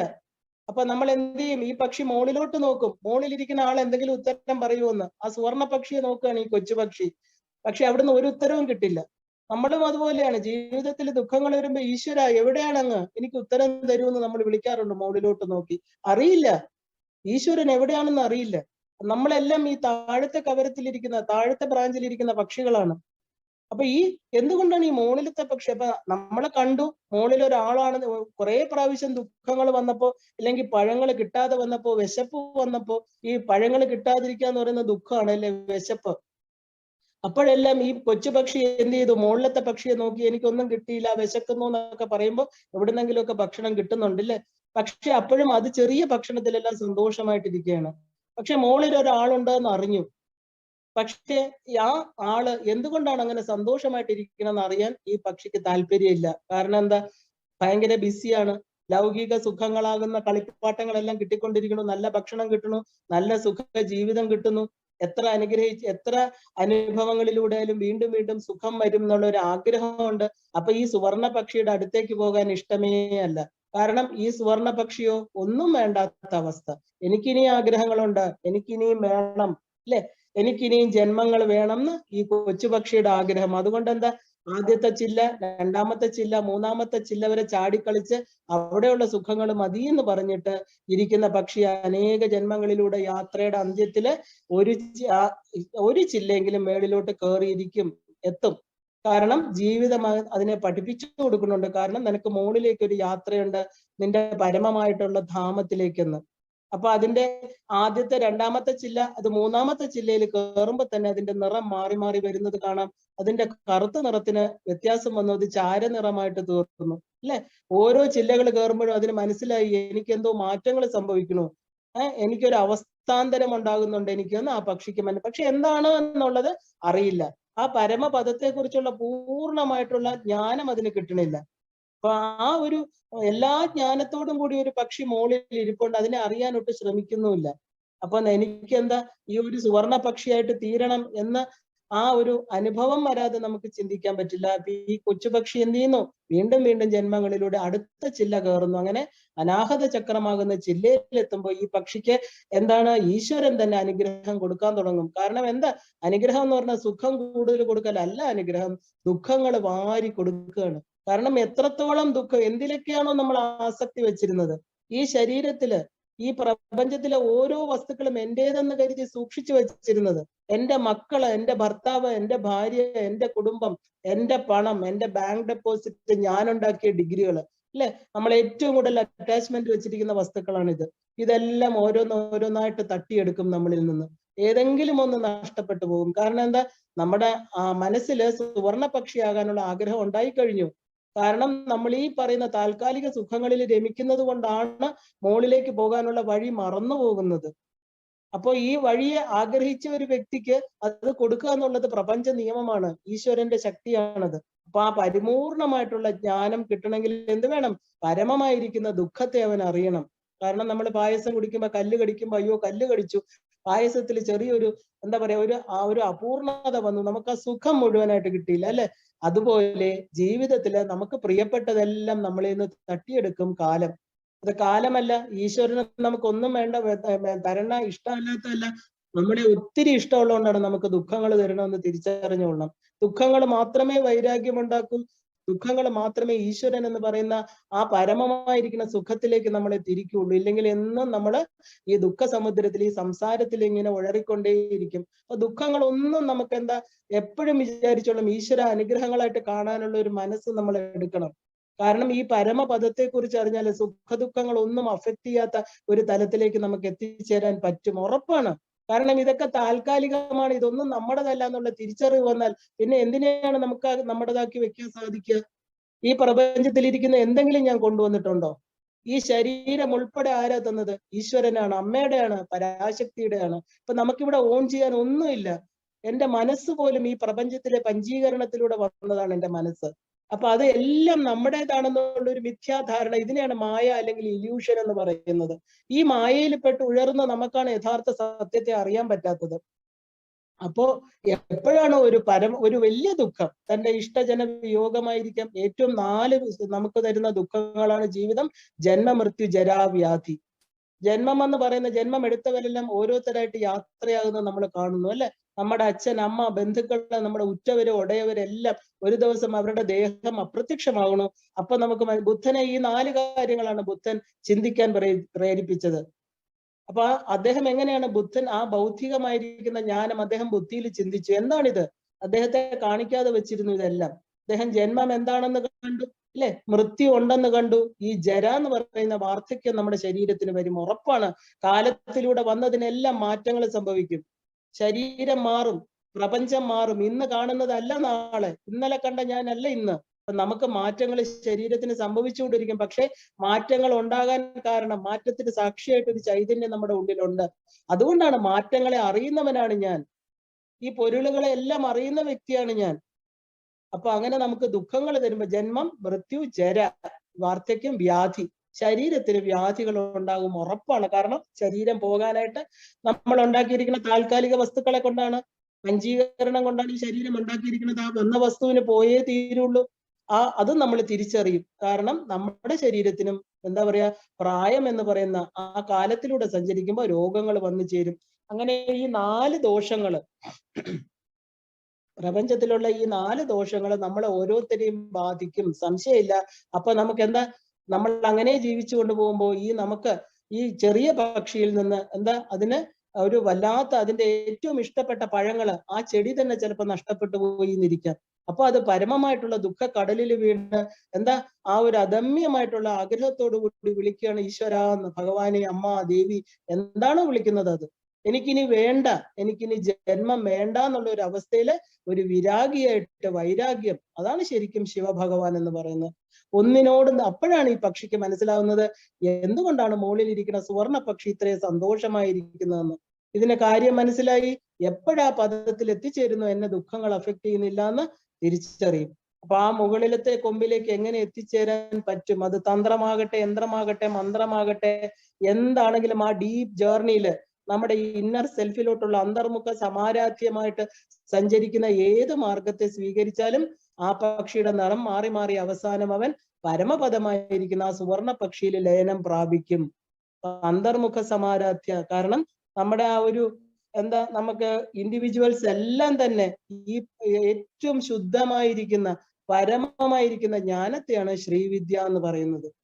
ഈ ശ്രീ തരുന്ന, ഐശ്വര്യത്തെ തരുന്ന, ലക്ഷ്യത്തെ കാണിച്ചു തരുന്ന മഹത്തായിരിക്കുന്ന വിദ്യയാണ് ശ്രീവിദ്യ. അത് എന്തോ ആയിക്കോട്ടെ, അത് യന്ത്രത്തെ പൂജിച്ചോ, ഇല്ലെങ്കിൽ ഒരു ഉപാധിയെ സ്വീകരിച്ചിട്ടോ, മന്ത്രസാധനയിലൂടെയോ, എന്തോ ആയിക്കോട്ടെ, നമുക്ക് ഈ ലക്ഷ്യത്തിൽ നേടാൻ പറ്റണം. ഈ എന്താ പറയാ, മാറ്റമില്ലാത്ത ഈ പ്രകൃതിയിലെ, മാറുന്ന പ്രകൃതിയിലെ മാറ്റമില്ലാത്ത വസ്തുവിനെ ശരീരമാകുന്ന ഉപാധിയിലിരുന്ന് തിരിച്ചറിയണം. നമ്മൾ അനാഥരല്ല, നമ്മൾ സനാഥരാണ്. നമുക്ക് അച്ഛനമ്മമാരുണ്ട്. നമ്മുടെ അമ്മ പരാശക്തി, പ്രകൃതിയെ ഉണ്ടാക്കിയ അമ്മ, നമ്മുടെ ദേവി അവിടെ ഉണ്ട് പ്രൊട്ടക്ടറായിട്ട്, അല്ലെ, നമ്മളെ പരിപാലിച്ചുകൊണ്ട്, നമ്മളെ അവസാന യാത്രയിൽ നമ്മുടെ കൈപിടിച്ച് കൊണ്ടുപോകാൻ നമുക്ക് അമ്മയുണ്ട് എന്നുള്ള ആ ഒരു അറിവ് തരുന്നതിനെയാണ് നമ്മൾ ശ്രീവിദ്യ എന്ന് പറയുന്നത്. അപ്പൊ ആ മഹത്തായിരിക്കുന്ന വിദ്യ, ആ വിദ്യയിലേക്ക് നമ്മളെ പ്രവേശിച്ചെങ്കിൽ മാത്രമേ ഇത് മനസ്സിലാകുള്ളൂ. അപ്പൊ നമുക്ക് തോന്നും, എങ്ങനെയാണ് നമ്മൾ ഇതിലേക്ക് പ്രവേശിക്കുക, എങ്ങനെയാണ് ഈശ്വരനുമായിട്ട് നമുക്ക് കണക്ട് ചെയ്യാൻ സാധിക്കുക, അല്ലെ?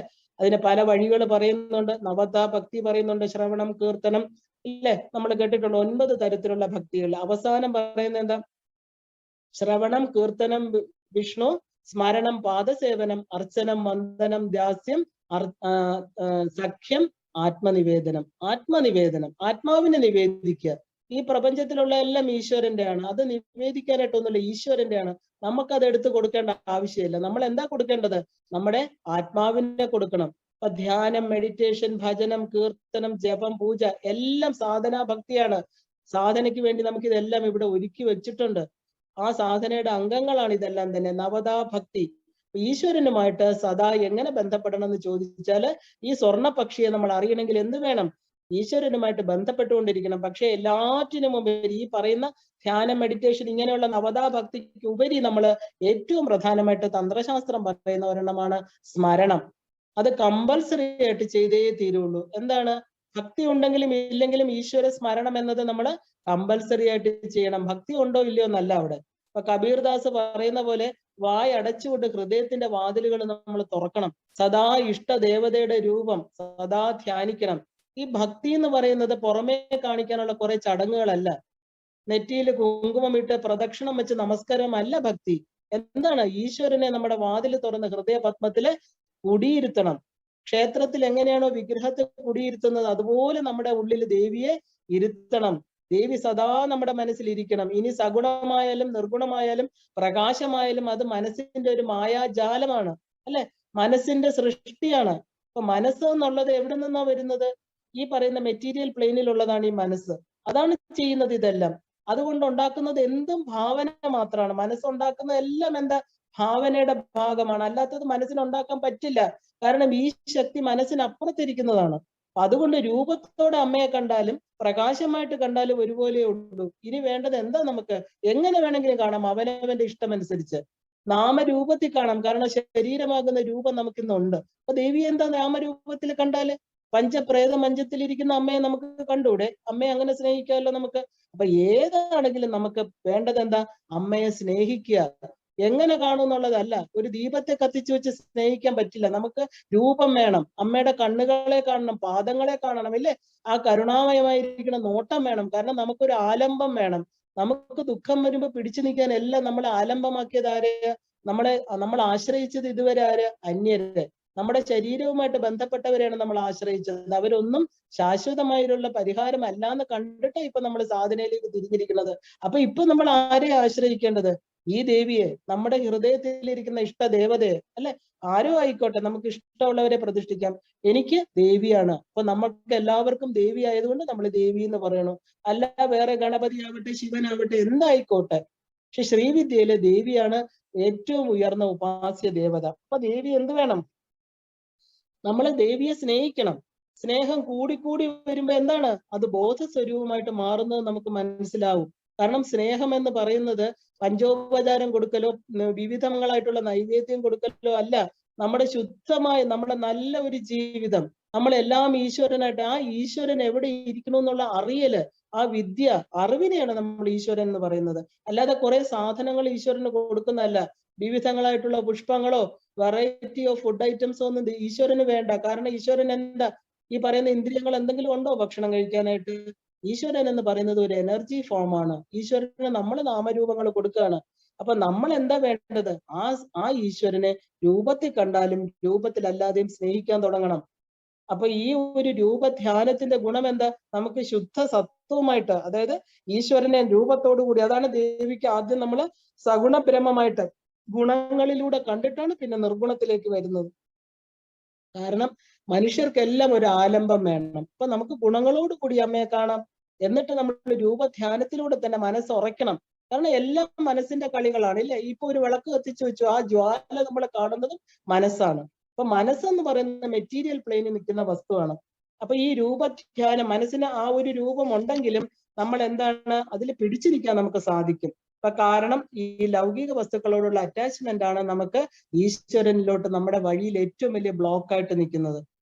കാരണം കുടത്തിലെ ജിന്നിനെ പോലെ നമ്മൾ സദാ ജോലി കൊടുത്തില്ലെങ്കിൽ അത് നമ്മളെ തന്നെ അത് എന്താ പറയാ ഇല്ലാതാക്കും. അല്ലേ? ഒരു പാത്രം തേച്ചപ്പോ അതിനകത്തുനിന്ന് ഒരു ഭൂതം വന്നു സദാ ജോലി തന്നുകൊണ്ടിരുന്നില്ലെങ്കിൽ നിന്നെ പിടിച്ച് തിന്നുമെന്ന് പറഞ്ഞപ്പോ എന്താ? സദാ ജോലി കൊടുത്തു. അവസാനം ജോലി കൊടുക്കാനൊന്നും ഇല്ലാതായി. ജിന്ന് എന്ത് പറഞ്ഞു? ഞാൻ നിന്നെ തന്നെ ഭക്ഷിക്കുന്നു. അതുപോലെയാണ് നമ്മുടെ മനസ്സെന്ന് പറയുന്നത്. കാരണം നമ്മുടെ മനസ്സ് എപ്പോഴും വേറൊന്നിൽ ഇങ്ങനെ പലതിലും അലഞ്ഞു നടക്കുന്ന മനസ്സിനെ നമുക്ക് സ്ഥിരമായിട്ട് ഒന്നിൽ കൊണ്ടുവന്ന് നിർത്തണം. അപ്പൊ ഈ നമ്മുടെ ദുഃഖം നമ്മളെ ഈശ്വരനുമായിട്ട് അകറ്റുന്ന എന്താണ്? ഈ പ്രപഞ്ചവുമായിട്ട് ബന്ധപ്പെട്ട് കിടക്കുന്നതുകൊണ്ടാണ്. ഈ മനസ്സില് ഈ പ്രപഞ്ച വസ്തുക്കളില്, ഇല്ലേ? വസ്തുക്കളിൽ മാത്രമല്ല, വ്യക്തികളിലും നമ്മുടെ മനസ്സ് കിടക്കണം. ഈശ്വരനിൽ നിൽക്കാൻ മനസ്സിന് ഇഷ്ടമല്ല. ഇവിടെ രണ്ടെണ്ണം മാത്രമേ ഉള്ളൂ. ഒന്ന് പ്രപഞ്ചമായിട്ടുള്ള ഈ കാണുന്ന മായയും ഈശ്വരനും, മായാതീതനായിട്ടിരിക്കുന്ന ഈശ്വരനും. പ്രപഞ്ചം നോക്കൂ, വേറെ എന്തെങ്കിലും ഉണ്ടോ? മായ ഉണ്ടാക്കുന്ന കുറെ നാടകങ്ങൾ മാത്രമാണ് ഈ പ്രപഞ്ചം എന്ന് പറയുന്നത്. അപ്പൊ ഈ പ്രപഞ്ചത്തിലാണ് മനസ്സിരിക്കുന്നെങ്കിൽ അവിടെ നിന്ന് വിടുവിക്കാനുള്ള വഴികൾ നമ്മൾ ചിന്തിക്കണം. ജനക മഹാരാജാവ് അഷ്ടാവക്രനോട് ചോദിക്കണേ, എന്താണ് മായ? അങ്ങെനിക്ക് പറഞ്ഞൊരു ഗുരുവാണ് അഷ്ടാവക്രൻ. അദ്ദേഹം എഴുന്നേറ്റ് ഓടിച്ചെന്നിട്ട് വെളിയിൽ നിന്ന ഒരു മരം, ആ മരത്തിൽ കെട്ടിപ്പിടിച്ചിട്ട് ഉറച്ച് നിലവിളിക്കാൻ തുടങ്ങി, എന്നെ വിടൂ വിടൂ വിടൂ എന്ന്. അപ്പൊ ജനക മഹാരാജ് ചോദിച്ചു, അങ്ങനെ എന്താണ് ഒരു ഭ്രാന്തന്മാരെ പോലെ കാണിക്കുന്നത്? ആ മരത്തിന് ജീവനില്ലല്ലോ, ആ മരത്തിനെ അങ്ങല്ലേ പോയി കെട്ടിപ്പിടിച്ചിരിക്കുന്നത്, എന്നിട്ട് എന്തിനാണ് അതിനെ വിടുവും പറയുന്നത്? അപ്പൊ പറയുന്നു, മഹാരാജാവേ, ഇതാണ് മായ. മരത്തെ പിടിച്ചിരിക്കുന്നത് അങ്ങല്ല. അങ്ങ് ആ ഒരു എന്താ പറയാ, ഞാൻ ഇതിന് പിടിച്ചിരിക്കണമെന്ന് തോന്നും. പക്ഷെ നമ്മള് ഈ മായ, അതായത് അങ്ങോട്ടാണ് നമ്മൾ മായയെ പോയി പിടിക്കുന്നത്. അപ്പൊ മായ എന്താണെന്നല്ലേ ചോദിച്ചത്? അതൊന്നും ചെയ്യുന്നില്ല, നമ്മൾ അങ്ങോട്ട് ചെന്ന് പിടിക്കുകയാണ് ഇതെല്ലാം ചെയ്യുന്നത്. അപ്പൊ ഇതാണ് എന്താ പറയാ, ആ ഉപാധികളിലൂടെ നമ്മളെ പിടിച്ചത്. കാരണം നമ്മൾ ചെന്ന് പിടിക്കുക, എന്റെ മക്കള്, എന്റെ ഭർത്താവ്, എന്റെ വസ്തുക്കള്, ഇല്ലേ? അതൊന്നും ഇങ്ങോട്ട് വന്ന് നമ്മളെ പിടിക്കണില്ല. നമ്മൾ അങ്ങോട്ട് ചെന്ന് അതിനെ പിടിച്ചിട്ട് പറയണു, എന്നെ വിടുവിക്കൂ വിടുവിക്കൂ എന്ന്. ഇത് ആരാ ചെയ്യുന്നത്? നമ്മുടെ മനസ്സ്. അപ്പൊ ഇതിന്റെ അടിസ്ഥാന കാരണം നമ്മുടെ മമത്വമാണെന്ന് അറിഞ്ഞുകൊള്ളണം. കാരണം ഈ പറയുന്ന മെറ്റീരിയൽ വസ്തുക്കളിലെല്ലാം നമ്മുടെ ആ സുഖം ഇരിക്കുന്നത് നമ്മൾ വിചാരിക്കണു ഈ മെറ്റീരിയൽ വസ്തുക്കളിലാണ്. അപ്പൊ മനസ്സ് ആ ചിന്തകളിലൂടെ ഈ ലോകത്തില് അറ്റാച്ച്ഡ് ആയിട്ട് ഇരിക്കും, മാറ്റാൻ പറ്റില്ല. അതിനെ നമ്മൾ ദേവിയിലേക്ക് തിരിച്ചു കൊണ്ടുവരണം. അത് സാധിക്കാത്ത കാര്യമല്ല. ഇതിനായിട്ടാണ് നമ്മൾ മനസ്സ്, എന്താ പറയാ, ആ മനസ്സ് കൊണ്ടല്ല നമ്മൾ ഇതിനെ വിടേണ്ടത്, ബുദ്ധി കൊണ്ടായിരിക്കണം എന്ന് പറയാൻ കാരണം നമ്മുടെ ആ ഒരു സുഖം, ആനന്ദം ഇവിടെ അല്ല. ബുദ്ധിയെ ഉറപ്പിക്കണം. ഈ ജന്മമൃത്യു ജരാവാതി ദുഃഖങ്ങളുടെ ദർശനം, അതിനാണ് ദോഷദർശനം. ഈ ജഗത്തിൽ ഉണ്ടാകുന്ന 4 കാര്യങ്ങൾ ദോഷങ്ങളാണ്, 4 ദോഷങ്ങളാണ്. എന്താ? ആ ഒരു മനുഷ്യനെ ഇതിൽ നിന്ന് വിടിവിക്കാൻ ഈ ദോഷങ്ങളെ നമ്മൾ കാണണം. ആ ദർശനം നമുക്കുണ്ടായിരിക്കണം. അതിനെയാണ്, എന്നാലേ നമുക്ക് ആ സത്യത്തിനെ ഉറപ്പിക്കാൻ പറ്റൂ. അപ്പോഴാണ് നമുക്ക് വൈരാഗ്യം ഉണ്ടാകുന്നത്. അതിന്റെ യഥാർത്ഥ സ്വരൂപത്തെ, അല്ലെങ്കിൽ ഇല്യൂഷൻസിനെ, മായയെ നമ്മൾ മാറ്റണം. യഥാർത്ഥ സുഖം നമുക്ക് എന്നും ഉണ്ടെന്നുള്ളത് അറിയണം. ഏത് ഭൗതിക സുഖവും കാലക്രമേണ കുറഞ്ഞു കുറഞ്ഞ് ഇല്ലാതാകും എന്നുള്ള സത്യത്തെ അറിഞ്ഞ് നമ്മളെ നമ്മള് എല്ലാരെയും വളരെയധികം പുകഴ്ത്തുമ്പോൾ വലിയ ഭാര്യ ഭർത്താവ് ഭാര്യയൊക്കെ സൂര്യമുഖി എന്നൊക്കെ പറയാറുണ്ട് നമ്മള്. ആരെ ശരിക്കും അത് കഴിഞ്ഞ് ജ്വാലാമുഖിയായിട്ട് മാറും അല്ലെ? കാരണം ഏത് സുന്ദരമായിരിക്കുന്ന പാട്ടും കുറെ പ്രാവശ്യം കേട്ട് കഴിയുമ്പോൾ നമുക്ക് മടുപ്പുണ്ടാകും. അതിന്റെ ആസ്വാദനം നമുക്ക് കിട്ടില്ല. ഇത് ശരിക്കും ഇത് ലോജിക്കാണ്. ഇത് എക്സ്പീരിയൻസിലൂടെ നമ്മൾ അറിഞ്ഞുകൊള്ളണം. അതിനു വേണ്ടിയിട്ടാണ് നമ്മൾ ശാസ്ത്രം പഠിക്കണം എന്ന് പറയുന്നത്. കാരണം നമ്മൾ ഇടയ്ക്കിടയ്ക്ക് ഹോസ്പിറ്റലിലൊക്കെ ഒന്ന് പോയി കാണണം. കാരണം നമ്മൾ നമ്മുടെ ദുഃഖങ്ങളെ മാത്രമാണ് അറിയണത്. എത്രയോ പേര്, അനേകായിരം പേര് ഹോസ്പിറ്റലിൽ നമ്മളൊന്ന് പോയി കാണുമ്പോൾ അറിയാം നമുക്ക് എത്ര വേദനകളിലൂടെയാണ് അവർ സഞ്ചരിക്കുന്നത്. നമുക്ക് ഈശ്വരൻ എല്ലാം തന്നിട്ടുണ്ട്. നമുക്ക് ദുഃഖങ്ങൾ ഇല്ലാത്തതാണ് നമ്മുടെ പ്രശ്നം അല്ലെ? ബുദ്ധൻ ലോകത്തെ കണ്ടിട്ടാണ് ഡിറ്റാച്ച്ഡ് ആയത്. വൃദ്ധനെ കണ്ട് വാർദ്ധക്യത്തെ മനസ്സിലായി. ശവയാത്ര കണ്ട് മൃത്യുവിനെ അറിഞ്ഞു. ആ ബുദ്ധന് വൈരാഗ്യം ഉണ്ടായി. നമുക്കോ ഇതെല്ലാം കണ്ടു 10 മിനിറ്റ് കൊണ്ട് നമ്മളത് മറന്നു പോകുന്നു അല്ലെ?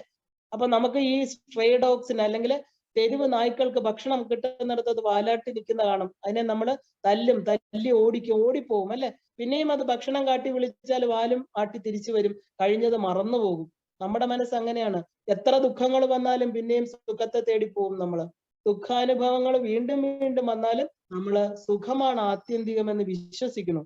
അതിന്റെ പുറകെ പായണം. അതിന്റെ പരിണിത ഫലമാണ് നമ്മുടെ ജന്മങ്ങളെല്ലാം തന്നെ. അപ്പൊ സുഖത്തെ അല്ലേ നേടേണ്ടത്? നമുക്ക് സുഖമല്ലേ വേണ്ടത്? അത് എവിടെയായിരിക്കുന്നത്? നമ്മുടെ ഉള്ളിൽ തന്നെയാണ്. നമ്മുടെ ധർമ്മത്തെ പരിപാലിച്ചുകൊണ്ട് നല്ലൊരു ആധ്യാത്മിക യാത്രയിൽ, അതായത് ആ ഒരു ആധ്യാത്മികതയിൽ അറ്റാച്ച്ഡ് ആവുക. ആധ്യാത്മികതയിൽ അറ്റാച്ച്ഡ് ആവുക എന്ന് പറഞ്ഞാൽ ഈശ്വരനുമായിട്ട് സ്നേഹിക്കുക, ഈശ്വരനെ സ്നേഹിക്കാൻ തുടങ്ങുക. അല്ലാതെ ലൗകികമായിട്ടുള്ളതിൽ അറ്റാച്ച്മെന്റ് വെച്ചാൽ എന്താ? നമുക്ക് ദുഃഖം മാത്രമേ ഉള്ളൂ. മാത്രമല്ല, നമുക്ക് ഒരിക്കലും ഈ സ്വന്തം എന്ന് കരുതുന്നതെല്ലാം ഒരു സമയം ദുഃഖത്തിന് കാരണമായിട്ട് തീരുകയും ചെയ്യും. നമ്മൾ എത്രത്തോളം വിശ്വസിച്ച് സ്നേഹിക്കുന്നതെല്ലാം നമുക്ക് ദുഃഖം തരും. അപ്പൊ ഈ മിസറീസ് എല്ലാം ഉണ്ടാകുന്നത് എന്താ? നമ്മുടെ ചിന്തകളിൽ നിന്നാണ്. അല്ലാതെ അവര് അങ്ങനെ ഒന്നും ചെയ്തു കാണില്ല. ചിലപ്പോൾ അവരൊന്നും മനസ്സിൽ ചിന്തിച്ചു പോലും കാണില്ല. പക്ഷെ നമ്മുടെ മനസ്സ് ഇങ്ങനെ ഓരോന്ന് ഉണ്ടാക്കിയെടുക്കും ഇല്ലേ? ഒരു പ്രാവശ്യം കാണുന്ന ഒരു മിണ്ടിയില്ലെങ്കിൽ ഉടനെ ശത്രുവായിട്ട് കാണും. അപ്പൊ നമ്മുടെ മനസ്സെന്ന് പറയുന്നത് വളരെ പ്രശ്നമുള്ള ഒരു കുരങ്ങനാണ്. സാധാരണ മരച്ചില്ലകളിൽ ചാടുന്ന കുരങ്ങൻ, അവൻ കള്ളു കുടിച്ചിട്ട് അവനെ ഭൂതവും തേളവും കൂടെ പിടിച്ചാൽ എങ്ങനെയിരിക്കും? ആ അവസ്ഥയാണ് നമ്മുടെ മനസ്സ്. ഇപ്പൊ രാഗമുണ്ട്, ആ ദ്വേഷവും. അപ്പൊ ഈ രാഗദ്വേഷങ്ങളാണ് നമ്മളെ ഏറ്റവും കൂടുതൽ പ്രശ്നം. ഈ ഒരു ഫ്രീ മൈൻഡാണ് നമുക്ക് ഈശ്വരന് ഇരിക്കാൻ സാധിക്കുന്നത്. ഈ 2 ദുർഭൂതങ്ങൾ, രാഗവും ദ്വേഷവും നമ്മുടെ മനസ്സിലുണ്ടെങ്കിൽ ഈശ്വരന് ഇരിക്കാൻ സാധിക്കില്ല. അപ്പൊ നമുക്ക് ഈശ്വരനെ അറിയാൻ സാധിക്കില്ല. മെറ്റീരിയലി ഇരിക്കുന്നവർക്ക് ഒരിക്കലും ഈശ്വരനെ അറിയാൻ പറ്റില്ല. അവർക്ക് ലൗകികമായിട്ടുള്ള വസ്തുക്കളെ അറിയാൻ പറ്റുള്ളൂ. ഒരു ഗുരുവിനെ നമ്മൾ എങ്ങനെ കണ്ടെത്തും? നമുക്കിത് പറഞ്ഞു തരണ്ടേ? അപ്പൊ നമ്മൾ എങ്ങനെയാ ഒരു ഗുരുവിനെ കണ്ടത്? ഈ കലിയുഗത്തില് യഥാർത്ഥ ഗുരുവിനെ കണ്ടെത്താൻ വലിയ പ്രയാസമാണ്. കാരണം ഞാൻ നല്ല ഗുരുവാണ് എന്ന ഡിഗ്രികളൊക്കെ എഴുതി വെച്ച് ആരും പുറത്ത് തൂക്കിയിടാറില്ല. ഉണ്ടോ? അപ്പൊ അതുകൊണ്ട് നമ്മൾ ആദ്യം ചെല്ലേണ്ടത് ആരുടെ അടുത്താണ്? ഈശ്വരന്റെ അടുത്ത് തന്നെയാണ്. കാരണം ഈശ്വരനോട് നമ്മൾ ആവശ്യപ്പെടുകയാണ്. ഈശ്വര ദേവി, അല്ലെങ്കിൽ ഈശ്വര വചനങ്ങള് നമ്മൾ കേൾക്കണം, പഠിക്കണം. ആദ്യം ഈശ്വരനോട് നമ്മുടെ ആവലാതികൾ പറയണം. ഈശ്വര വചനങ്ങളെയാണ് നമ്മൾ വേദങ്ങൾ എന്ന് പറയുന്നത്. ഈശ്വരനെ അറിയാം. ഈശ്വരൻ തന്നെ പറയുന്ന വാക്കുകളാണ്. അതായത് ആ വേദങ്ങൾ എന്ന് പറഞ്ഞാൽ അറിവെന്നാണ് അർത്ഥം.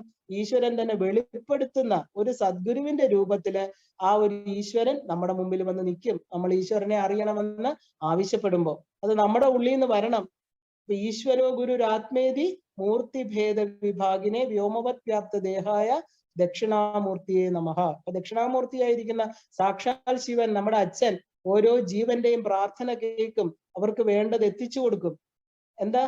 ആ ഒരു ഗുരുവിനെ വേണം, എനിക്ക് ഈ അറിവ് വേണം എന്ന് ഈശ്വരനോടാണ് നമ്മൾ പറയേണ്ടത്. അപ്പൊ ഈശ്വരൻ ശരിക്കും ഭക്തി, ജ്ഞാനം, കർമ്മം ഏതാണോ അവന് യോജിക്കുന്നത് ആ മാർഗത്തിലൂടെ അവന് ഈശ്വരനെ അറിയാൻ സാധിക്കും. അപ്പോ നമ്മുടെ പുരാണങ്ങൾ അല്ല നമ്മുടെ വേദങ്ങൾ പറയുന്നു, വേദം എന്ന് പറയുന്നത് നിശ്വാസമസ്യ വേദാഹ. ഈശ്വരൻ പറയണു എന്റെ പ്രാണനാണ് വേദങ്ങള്, കാരണം ഞാൻ തന്നെയാണ് വേദങ്ങൾ എന്ന് ഈശ്വരൻ പറയുകയാണ്. ഈശ്വരന്റെ നിശ്വാസമാണ്, പ്രാണനാണ് വേദങ്ങള്. ഒരു സാധനം വാങ്ങുമ്പോൾ അത് എങ്ങനെ പ്രവർത്തിപ്പിക്കണം, ഒരു മാനുവൽ കിട്ടുന്ന പോലെ ഈ സൃഷ്ടി, ഈശ്വര സൃഷ്ടിയായ ഈ പ്രപഞ്ചത്തില് സൃഷ്ടാവിനെ തിരിച്ചറിയാനുള്ള മാർഗമാണ് അറിവെന്ന് പറയുന്നത്. അതിനെയാണ് നമ്മൾ വേദം എന്ന് പറയുന്നത്. പ്രളയ സമയത്ത് എല്ലാം തന്നിൽ ലയിക്കുമ്പോൾ ഈ അറിവ് തിരിച്ചു ലയിക്കുന്നു എന്നാണ്. ഋഗ്വേദമാണ് ആദ്യത്തെ വേദം. അതിനെയാണ് നമ്മൾ ഇറ്റേണൽ ആണ് വേദം എന്ന് പറയുന്ന. ഈശ്വരനെ പോലെ തന്നെയാണ് വേദങ്ങള്. ഈശ്വരൻ ഉണ്ടോ, അവിടെ അറിവുമുണ്ട്, ഇല്ലേ? ഒരു ചെറിയ വിളക്കിന് പ്രകാശമുള്ളതുപോലെ ഈശ്വരൻ എന്ന് പറഞ്ഞാൽ അറിവിന്റെ പ്രകാശമാണ്. സൃഷ്ടിയിൽ ആദ്യം ഉണ്ടായ ബ്രഹ്മാവിന്റെ ഉള്ളിലാണ് ഈ അറിവുണ്ടായതെന്ന് പറയണു. ഞാൻ ആര് എന്ന പ്രളയ പയോധിയില് ശേഷതൽപശാലിയായ വിഷ്ണുവിന്റെ നാഭി കമലത്തിൽ നിന്ന് ഉയർന്ന താമരയില് ഇരുന്ന ബ്രഹ്മാവ് ചോദിച്ചു, അയ്യോ ഞാൻ ആരാ, ഇത് എവിടെയാണ് ഞാൻ വന്നിരിക്കുന്നത് എന്ന് ചോദിച്ചപ്പോ ഒരു അശരീരി കേട്ടു എന്നാണ് തപ എന്ന്. ഉള്ളിലോട്ട് സഞ്ചരിക്കൂ, ഉള്ളിലോട്ട് നോക്കൂ, നിന്റെ ഹൃദയപത്മത്തില് ഈശ്വരനായിട്ടുള്ള അറിവിരിക്കുന്നുണ്ടെന്ന് അശരീരി കേട്ടു എന്നാണ്. അപ്പൊ അങ്ങനെ തപസ്സിലൂടെ ബ്രഹ്മാവിന് ആത്മജ്ഞാനം ലഭിച്ചിട്ടാണ് അദ്ദേഹം സൃഷ്ടി ആരംഭിച്ചതെന്ന് പറയുന്നു. അപ്പൊ ബ്രഹ്മാവ് താൻ സൃഷ്ടിച്ച ആ ഒരു പരമ്പരയിലൂടെ, ശ്രുതിയിലൂടെ, കേൾവിയിലൂടെയാണ് ഈ അറിവ് വ്യാപിപ്പിച്ചത്. അങ്ങനെ വേദവ്യാസൻ എന്ന് പറയുന്ന ആ ഒരു ഭഗവാന്റെ തന്നെ ജന്മമായിരിക്കണം, അല്ലെ? കൃഷ്ണ ദ്വൈവാനനൻ, കൃഷ്ണന്റെ തന്നെ അവതാരമായിരിക്കുന്ന വേദവ്യാസനാണ്. അദ്ദേഹത്തിന് മനസ്സിലായി കലിയുഗത്തിൽ മനുഷ്യന് കേൾവിയും ഓർമ്മശക്തിയും കുറയുമെന്ന്. മനുഷ്യൻ 3 മണിക്കൂർ കൊണ്ടെല്ലാം മറക്കും. അതുകൊണ്ടാണ് ഈ ദുഃഖങ്ങളെല്ലാം മറന്ന് വീണ്ടും സുഖത്തെ തേടി പോകുന്നത്. ആ 3 മണിക്കൂർ പോലും ഓർത്തിരിക്കുന്നവർ ഇന്ന് കുറവാണ്, ഇല്ലേ? 1 മണിക്കൂറൊക്കെയാണ് മാക്സിമം ഓർക്കാൻ പറ്റുന്നത്. അപ്പൊ അതുകൊണ്ടാണ് ഈ വേദവ്യാസൻ, അതുകൊണ്ട് ഈ അറിവുകളെല്ലാം എഴുതി വെച്ചു എന്നാണ്. അതിനെ 4ആയിട്ട് തിരിച്ചു. അങ്ങനെയാണ് 4 വേദങ്ങൾ ഉണ്ടായിരിക്കുന്നത്. വേദവ്യാസനെ ആരും വേദരചയിതാവെന്ന് പറഞ്ഞിട്ടില്ല, വേദപ്രണയിത എന്ന് പറഞ്ഞിട്ടില്ല. അദ്ദേഹം എഴുതിയതല്ല. ഇതെന്താണ്? ഈശ്വര വാക്യങ്ങളാണ്. കാരണം അദ്ദേഹം വേദങ്ങളെ പകുക്കുക മാത്രമാണ് ചെയ്തത്, ന്യസിച്ചു. വേദവ്യാസൻ വേദങ്ങളെ 4ആയിട്ട് തിരിച്ച് എഴുതി വെച്ചു, നഷ്ടപ്പെട്ടു പോകാതെ. എന്തിനാ? മനുഷ്യരായ നമുക്ക് ഈശ്വരനെ അറിയാനായിട്ട്. അപ്പൊ ഇത് എഴുതിയത് ആരാണ്? ഇതിന്റെ രചയിതാവ് ആരാണ്? ഈശ്വരനാണ്, ഈശ്വര ശക്തിയാണ്. അതുകൊണ്ട് അത് സനാതനമാണ്, അല്ലെങ്കിൽ ഇറ്റേണൽ ആണ് എന്ന് നമ്മൾ പറയണം. അത് നമ്മളെ പഠിപ്പിക്കണു. എങ്ങനെയാണ്? നിങ്ങൾക്ക് ഈശ്വരനെ അറിയണോ? വരൂ, വേദങ്ങൾ പഠിക്കൂ. ആ ഒരു ഇറ്റേണൽ നോളജ്, ഇറ്റേണൽ പാത്തിൽ സഞ്ചരിക്കും. അതാണ് സനാതന ധർമ്മ വഴി എന്ന് പറയുന്നത്. എല്ലാ മതങ്ങളും ഇതിന്റെ അകത്തുള്ളിൽ വരും. ഇതിനകത്ത് ജാതി മത വ്യത്യാസങ്ങളില്ല. മതങ്ങളൊക്കെ വെറും പോക്കറ്റ് ഡിക്ഷണറി പോലെയാണ്. ഇതാണ് സനാതന ധർമ്മം. അപ്പൊ ഈ വഴികൾ, എല്ലാ വഴികളും ഉൾക്കൊണ്ടതാണിത്. അപ്പൊ ഈ ഈശ്വരനെ സംബന്ധിച്ച് എന്തൊക്കെയുണ്ടോ, ഭൂതം ഭവ്യം ഭവിഷ്യത്തി സർവാൻ വേദാത് പ്രതിഷ്യതി, എല്ലാം ഈ വേദത്തിലുണ്ട്. കഴിഞ്ഞു പോയത്, ഇനി സംഭവിക്കാനിരിക്കുന്നത്, ഇപ്പൊ സംഭവിച്ചുകൊണ്ടിരിക്കുന്നത്. ഇതിനെയാണ് നമ്മൾ അതോറിറ്റി എന്ന് പറയുന്നത്. ഇത് പഠിച്ചു കഴിഞ്ഞാൽ നിനക്ക് ഈശ്വരനെ അറിയാൻ സാധിക്കും, ഉറപ്പാ. ഈശ്വരൻ എവിടെയാണ് ഇരിക്കുന്നത്, ഈശ്വരനെ എങ്ങനെ കാണാൻ പറ്റും? നമുക്കിതാണല്ലോ നമ്മുടെ ചോദ്യം. കാരണം ഈ എന്താ പറയുക, സൃഷ്ട പ്രപഞ്ചത്തിൽ എവിടെയാണ് ഈശ്വരനെ ഞാൻ കണ്ടെത്തുക? ഭഗവാൻ, എനിക്ക് നാമരൂപങ്ങളിൽ കാണണം എന്നൊക്കെ നമ്മൾ പറയുന്നുണ്ടില്ലേ? അപ്പോ ഈ വേദങ്ങൾ പഠിച്ചാൽ, ഈ അറിവിനെയാണ് നമ്മൾ വേദങ്ങൾ എന്ന് പറയുന്നത്. കാരണം ഈശ്വരൻ പറയുന്നു, എന്നെ നിനക്ക് കാണാൻ പറ്റണമെങ്കിൽ. അതുകൊണ്ടാണ് ഈ 4 വേദങ്ങളിൽ 4 മഹാവാക്യങ്ങൾ വന്നിരിക്കുന്നത്. തത്വമസി, അഹം ബ്രഹ്മാസ്മി, പ്രജ്ഞാനം ബ്രഹ്മ, അഹമാത്മാ ബ്രഹ്മ. ഇതെല്ലാം തന്നെ അയം ബ്രഹ്മാത്മ. ഇതെല്ലാം വരുന്ന 4 വേദങ്ങളിൽ നിന്നാണ്. എന്നെ അറിയൂ, എന്നെ അറിയൂ എന്ന് ഈശ്വരൻ പറയണു. നമ്മൾ ഈശ്വരനെ അറിയാതെ ഇവിടെ കിടന്ന് ഉഴലുന്നു.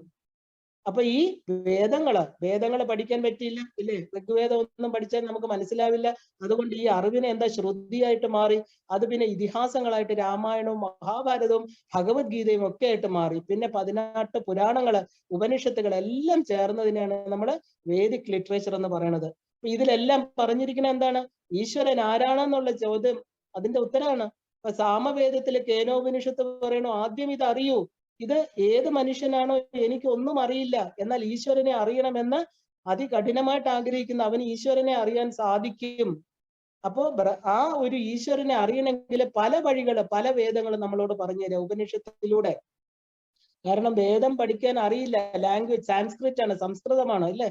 അപ്പൊ അത് പുരാണങ്ങളിലൂടെ, കഥകളിലൂടെ നമുക്കത് മനസ്സിലാക്കി തരുന്നു. ബൃഹത്താരണ്യ ഉപനിഷത്തിൽ പറയുന്നു, നേതി നേതി എന്ന ധാരണയിലൂടെ വേണം ഈശ്വരനെ അറിയാൻ. എന്താ നേതി നേതി?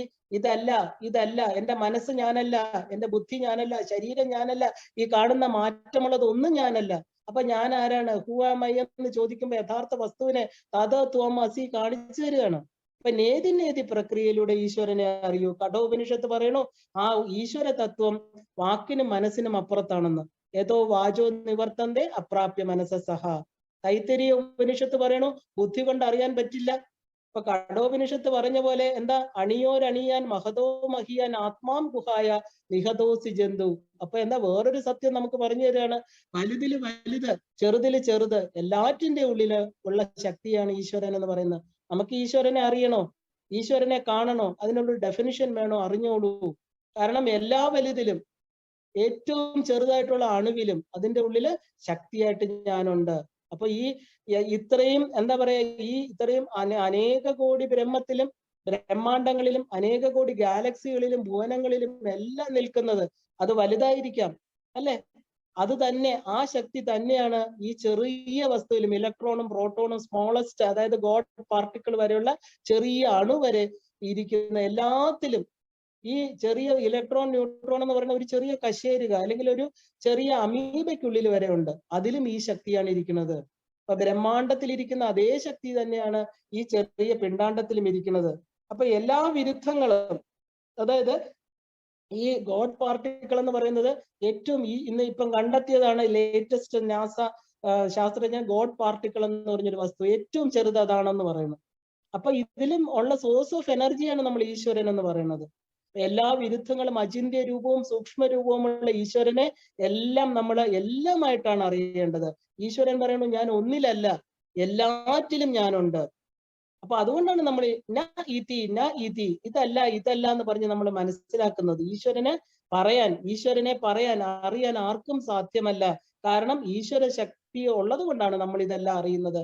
അത് ഉണ്ടെങ്കിൽ മാത്രമേ അത് അറിയാൻ സാധിക്കുള്ളൂ. അപ്പൊ അറിവിനും അപ്പുറത്തിരിക്കുന്ന ശക്തിയാണ് ഈശ്വരൻ. ഭഗവാൻ അർജുനനോട് ചോദിച്ചു, ഞാൻ എവിടെയാണ് താമസിക്കുന്നത് നിനക്ക് അറിയണ്ടേ അർജുന, എന്റെ ഗ്രഹം എവിടെയാണ്, ഞാൻ എവിടെ താമസിക്കുന്നു? ഈശ്വര സർവഭൂതാനാം ഹൃദ്ദേശേ അർജുന തിഷ്ഠതി. എല്ലാ ജീവജാലങ്ങളിലും എന്റെ വാസം, എന്റെ വീട് അവന്റെ ഹൃദയമാണ്. എന്റെ പ്രധാന അഡ്രസ്സ് ഞാൻ പറഞ്ഞു തന്നു. എന്താണ് അർജുന? ഈ സൂര്യനും ചന്ദ്രനും എന്നാൽ ഈ പറയുന്ന മനുഷ്യന്റെ മനസ്സിന് എത്താൻ പറ്റാത്ത മായയാകുന്ന ഈ പ്രപഞ്ചത്തിലെല്ലാം തന്നെ ഇതിനപ്പുറം എനിക്കൊരു ധാമമുണ്ട്. അവിടെ നിനക്ക് എത്താൻ പറ്റില്ല. കാരണം നിന്റെ മനസ്സുകൊണ്ടോ ഈ വാക്കുകൊണ്ടോ ഇന്ദ്രിയങ്ങൾ കൊണ്ടോ അവിടെ എത്താൻ പറ്റില്ല. ഞാൻ അവിടെയാണ് എന്റെ താമസം. പക്ഷെ ഞാൻ വരുന്നതോ ഈ പ്രപഞ്ചത്തിലെ എല്ലാ വസ്തുക്കളായിട്ടും. എവിടെയാണോ നിനക്ക് ഒരിക്കലും നിനക്ക് എത്തിച്ചേരാൻ പറ്റും. പക്ഷെ ഇതെല്ലാം ഈ അറിവും അറിയുന്നവനെയും അറിയപ്പെടുന്ന വസ്തുവിനെയും നീ വിടണം.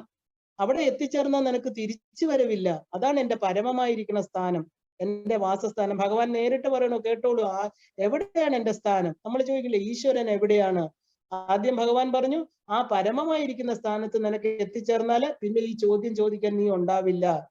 The eternal abode of me, Vaikuntham, Saketham, Kailasam, ഇല്ലെങ്കിൽ എന്താ പറയാ മണിദ്വീപം എന്ന ഗോലോകം, എല്ലാം ഇങ്ങനെയാണ് പറയണത്. കാരണം ആ ഒരു പരമമായിട്ടിരിക്കുന്ന സ്ഥാനത്ത് എത്തിച്ചേർന്നാൽ ചോദ്യം ചോദിക്കാൻ ഞാനെന്ന വ്യക്തി ഉണ്ടാവില്ല. അപ്പൊ അതിന്റെ പരമമായ ഗേഹമാണെന്ന് അറിയൂ. അത് നീ ശരീരത്തിൽ ഇരുന്നുകൊണ്ട് നിനക്ക് അറിയാൻ പറ്റില്ല. എന്നാൽ ഇനി നിങ്ങൾക്ക് ഞാൻ പറഞ്ഞു തരാം ഞാൻ എവിടെയാണെന്ന്. ഇനി 3 സ്ഥലത്തുണ്ട് നിങ്ങളുടെ കൂടെ. നിങ്ങളുടെ മുമ്പിലും പുറകിലും മുകളിലും താഴെയും ഞാൻ സദാ ഉണ്ട്. എന്താ? പഞ്ചഭൂതങ്ങളുടെ സ്വരൂപത്തിൽ. ഈ പ്രപഞ്ചമാകുന്ന ഈ 8 എന്റെ പുര്യഷ്ടക ജീവൻ എന്ന് പറയുന്ന, അതായത് പഞ്ചഭൂതങ്ങളും സൂര്യനും ചന്ദ്രനും ഞാനെന്ന് പറയുന്ന വ്യക്തിത്വവും ഈ പ്രപഞ്ചത്തിലുണ്ട്. അപ്പൊ അത് മനസ്സിലാക്കൂ. ഞാൻ നിന്റെ മുമ്പിലും പുറകിലും മോളിലും താഴെയും എല്ലാം നിന്റെ ചുറ്റപ്പെട്ട് നീ എന്റെ ഉള്ളിലായിരിക്കുന്നത്. അതിനെ മനസ്സിലാക്കൂ, എന്നെ മനസ്സിലാക്കൂ. അങ്ങനെ ഇനി 4മതായിട്ട് ഒരു അണുവിലും, അതായത് ഒരു പ്രപഞ്ചത്തിലെ ഒരു അണുവിലും പോലും ഞാനില്ലാത്ത സ്ഥലമില്ല. ഞാൻ തന്നെയാണ് നിറഞ്ഞിരിക്കുന്നത്. അതുകൊണ്ടാണ് ശ്വേതാശ്വര ഉപനിഷത്ത് പറയുന്നത് മയാ സർവം ഇതം സർവം അവ്യക്തമൂർത്തിന മത്സ്ഥാനി സർവഭൂതാനി ന ചാഹം തേഷിത് അവസ്ഥിത ഏകോ ദേവ സർവഭൂതേഷു ഗൂഢ സർവം വ്യാപി സർവഭൂതാത്മ കർമാധ്യക്ഷ സർവലോകാധിവാസ സാക്ഷി ചേത സർവനിർഗുണശ്ച. ഇനി എന്താ വേണ്ടത്? ദേവിയെ അറിയേണ്ടത് ഈശ്വരൻ എന്ന് പറയുന്ന ആ പരമമായിരിക്കുന്ന ശക്തി എല്ലാത്തിലും സർവവ്യാപി, സർവഭൂതങ്ങളുടെ ഉള്ളില്, എല്ലാ കർമ്മങ്ങൾക്കും അധ്യക്ഷനായിട്ട് എന്റെ ശരീരത്തില്, സർവ്വലോകത്തിലും വസിക്കുന്നവൻ, എല്ലാത്തിനും സാക്ഷി ചൈതന്യമായിരിക്കുന്ന നിർഗുണൻ. ഈശ്വരനെ ഒരു കേവല സൃഷ്ടിയായിരിക്കണം മനുഷ്യൻ. എങ്ങനെയാണ് ഈശ്വരനെ വിവരിക്കുക? നമുക്ക് പറ്റുമോ വിവരിക്കാൻ? ഈശ്വരൻ അടുത്താണോ ദൂരെയാണോ? വേദങ്ങൾ പറയണോ ഈശ്വരൻ ദൂരെയാണെന്ന്. ജീവിതം മുഴുവൻ അവിടെ എത്താനുള്ള ഓട്ടമാണ് നമ്മൾ. ഈശ്വര നമ്മൾ എവിടെ എത്തും, എങ്ങനെ എത്തും എന്ന് നമ്മൾ ചോദിച്ചുകൊണ്ടേയിരിക്കണം. എത്ര ഓടിയാലും നമുക്ക് അവിടെ എത്തിച്ചേരാൻ പറ്റില്ല, ശരീരം കൊണ്ട് എത്താൻ പറ്റില്ല. എത്ര ഓടിയാലും കയ്യോ കാലോ ഈശ്വരന്റെ ഒന്നും കാണാൻ പറ്റില്ല. കാരണം എന്താണ്? ഈശ്വരൻ ഏറ്റവും അടുത്തായിരിക്കുന്നത്. ഒരു തലമുടി നാരിന് ഇഴയ്ക്ക് പോലും വ്യത്യാസം ഇല്ലാതെ നമ്മുടെ ഉള്ളിലിരിക്കണം. നമ്മളെ പോലെ ഇന്ദ്രിയങ്ങളുണ്ടോ ഈശ്വരന്? ഇല്ല. പക്ഷെ നമ്മുടെ ഇന്ദ്രിയങ്ങളാണ് ഈശ്വരൻ ഉപയോഗിക്കുന്നത്. നമ്മളെ പോലെ 5 ഇന്ദ്രിയങ്ങൾ കൊണ്ട് ലിമിറ്റ് ചെയ്യുന്ന ഒരാളല്ല ഈശ്വരൻ. എന്നാലും ഞാൻ എന്തുകൊണ്ടാണ് കാണുന്നത്, കേൾക്കുന്നത്, മണക്കുന്നത്? വേദം പറയണു ഈശ്വരൻ സഹസ്രാക്ഷൻ, സഹസ്രപാദാണ്. എല്ലായിടത്തും പാദങ്ങളും കണ്ണുകളും ചെവികളുമുള്ള ഈശ്വരൻ നമ്മൾ പറയണ എല്ലാം കേൾക്കണു, നമ്മളെ കണ്ടുകൊണ്ടേയിരിക്കണു, എല്ലാം മണക്കണു, എല്ലാം അറിയണു. നാം എന്ത് ചെയ്താലും പറഞ്ഞാലും ഈശ്വരൻ അറിയും എന്ന് പറയുന്നത് അതുകൊണ്ട്. എല്ലായിടത്തും ഈശ്വരന്റെ കൈകളും പാദങ്ങളും മാത്രമാണുള്ളത്.